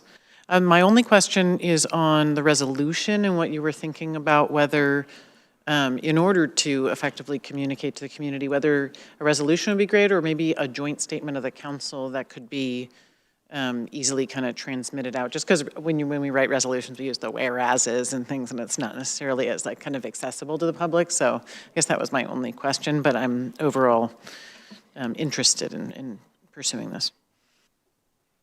I feel like that could be a yes and situation. I feel like the resolution builds on the work we've been doing for the last many years, and then a joint statement could also come out of this as well, as a more concise, bite-sized nugget for community. Thank you. There's another question, Councilmember Soni. No, I just want to show the support for this. This is definitely much needed in the current environment and the scenarios. And we will get a draft to see, right? And you'll be working on the proposal, which we'll see, and then we are going to take a consent on February 3rd. Or, no. Thank you for sharing your support. We'll determine next steps. Yeah, I think here, and we have a question about like which tool to use. I think that's a great question.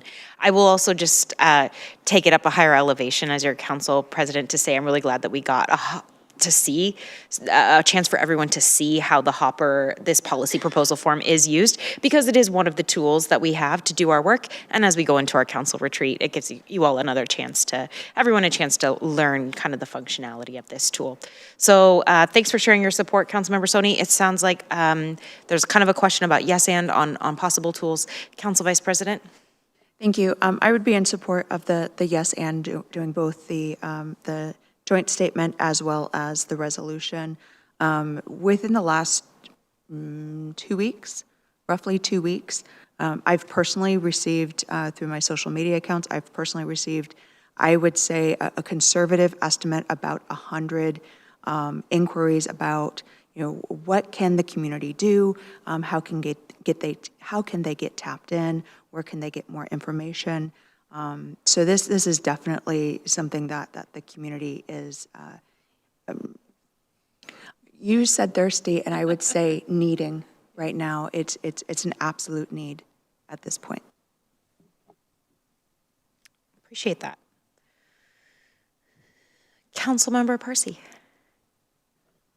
Thank you so much for doing this. And I wanted to add that I've been also hearing from constituents that there may be a vote at the Senate level. And I was asked whether we could speak to Senate representatives about where we stand and how we would want them to have a vote for budget and funding for Department of Homeland Security. I'm new. I don't know if this is the right forum for this, but I just wanted to share that with you as well on this topic. Super. And just for the listening public, I'll just briefly share that, yes, we actually do have federal lobbyists here at the city, and we have really strong relationships with every level of government that we work with. And so those are relationships that are really, really important to us. I believe, if I'm not mistaken, that the vote in the Senate regarding the, if you mean the Senate in Washington, D.C., the vote that most community members have been interested in regarding funding for that particular agency has already occurred at this point. And I believe our delegation is on the record for that. But we can follow up a little bit more about that and learn more, help everyone understand the tools more to work with our federal delegation and how we as a council might do that, maybe through a joint letter or something like that moving forward.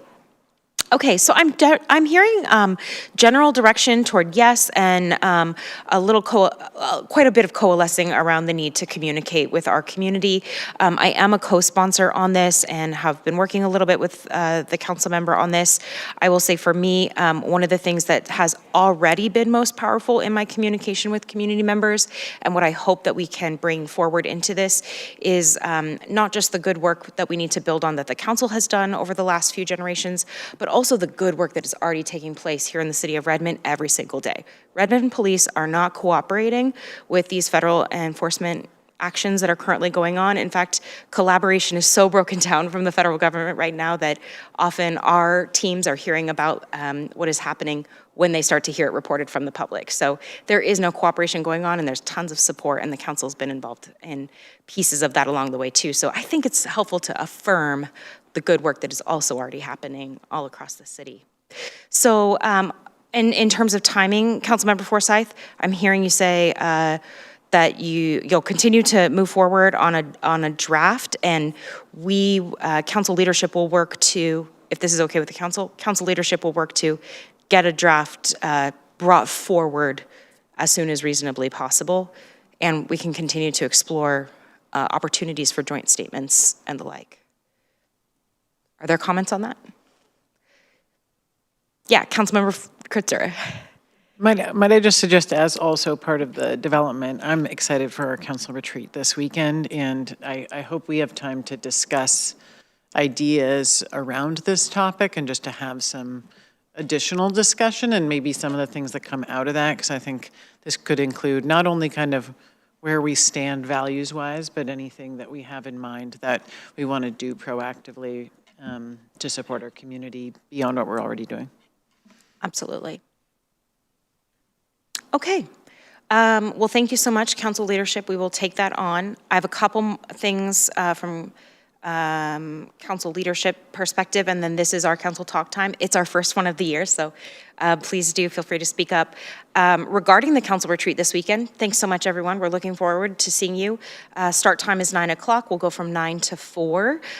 Your lunches have been ordered. Thanks so much to the staff that have been working on that.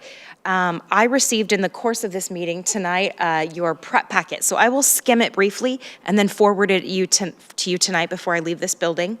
I think that the best way to be prepared for Saturday is to spend a little time with those materials, just to get yourself thinking about some of the conversations that we might be having, and some of the ways that, and ideas that you might have about how we work as a team, some of the tools that we use, those kinds of things. For our returning council members, I do want to note the last few years, our council retreats have culminated in a policy and budget discussion with a narrowing of priorities and a set of narrowed down priorities that we are then able to discuss with the mayor's office and head right into budget season. We have some new teammates, and we also have a teammate who just joined us. It will be 11 days total as a council member by Saturday. So we are going to slow down a little bit. The final exercise of the day on Saturday, we will be walking through what is the work that the council has already put on the docket, on the schedule for this year, and what do we know is coming big for 27 and 28 already.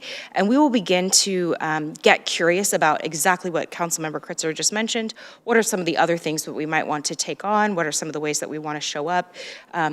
Both this year, but also as we get into the budget conversations for the next biennium, which are kicking off here pretty shortly. And then you have received today an invitation to please reply to the poll that you received from Logan today, our new legislative coordinator. We are going to need a part 2 to do that part of the work that we typically the last few years have done at the end of our retreats, specifically around the budget. So we're looking at a weeknight in February, just 2 hours, because if we do great work on Saturday and we end where we think that we can end, I think we just need 2 hours together in February. So please do reply to that poll. I also want to confirm for the council that our council conversation, our community roundtable event has been confirmed for Redmond Middle School on March 19th, and we will have 2 of the Lake Washington School Board members joining us. So we are thrilled about that, and also the possibility for doing more partnerships with the school board in the future. I did ask for folks to bring their ideas tonight about possible locations, neighborhoods you might like to go to. Happy to hear those thoughts and also acknowledge the hour if folks would like to continue kind of thinking about that. We try to do council conversations quarterly. It kind of comes out to 3 a year. Maybe if we count our Derby Days booth as our all-day council conversation. So maybe March, May, and then another one in the fall, something like that. Would love to keep the conversation going and also get some dates scheduled here in the pretty near future. So with that, are there other items for council talk time or questions about any of these? Councilmember Forsyth. Just a reminder for everyone that the school levy ballots are out and to please get those in before February 10th. Try not to mail it. Try to put it in Dropbox. Thank you. Councilmember Prakriya. Very quickly, I know it's late. I want to share that Councilmember Soni and I yesterday attended the 77th Annual Republic Day of India celebration hosted by the Consulate General, along with the state's First Lady, Attorney General, County Executive, and a number of other elected officials, and want to take a very brief moment to acknowledge the contributions of the Indian and Indian American communities here in Redmond. Wonderful. Thank you. I hope you had a great day. Anything else for council talk time? All right, well, I will, in a few moments here, email you those packets for you to think about between now and Saturday. Really look forward to seeing you on Saturday. And with that, we are adjourned. Thank you.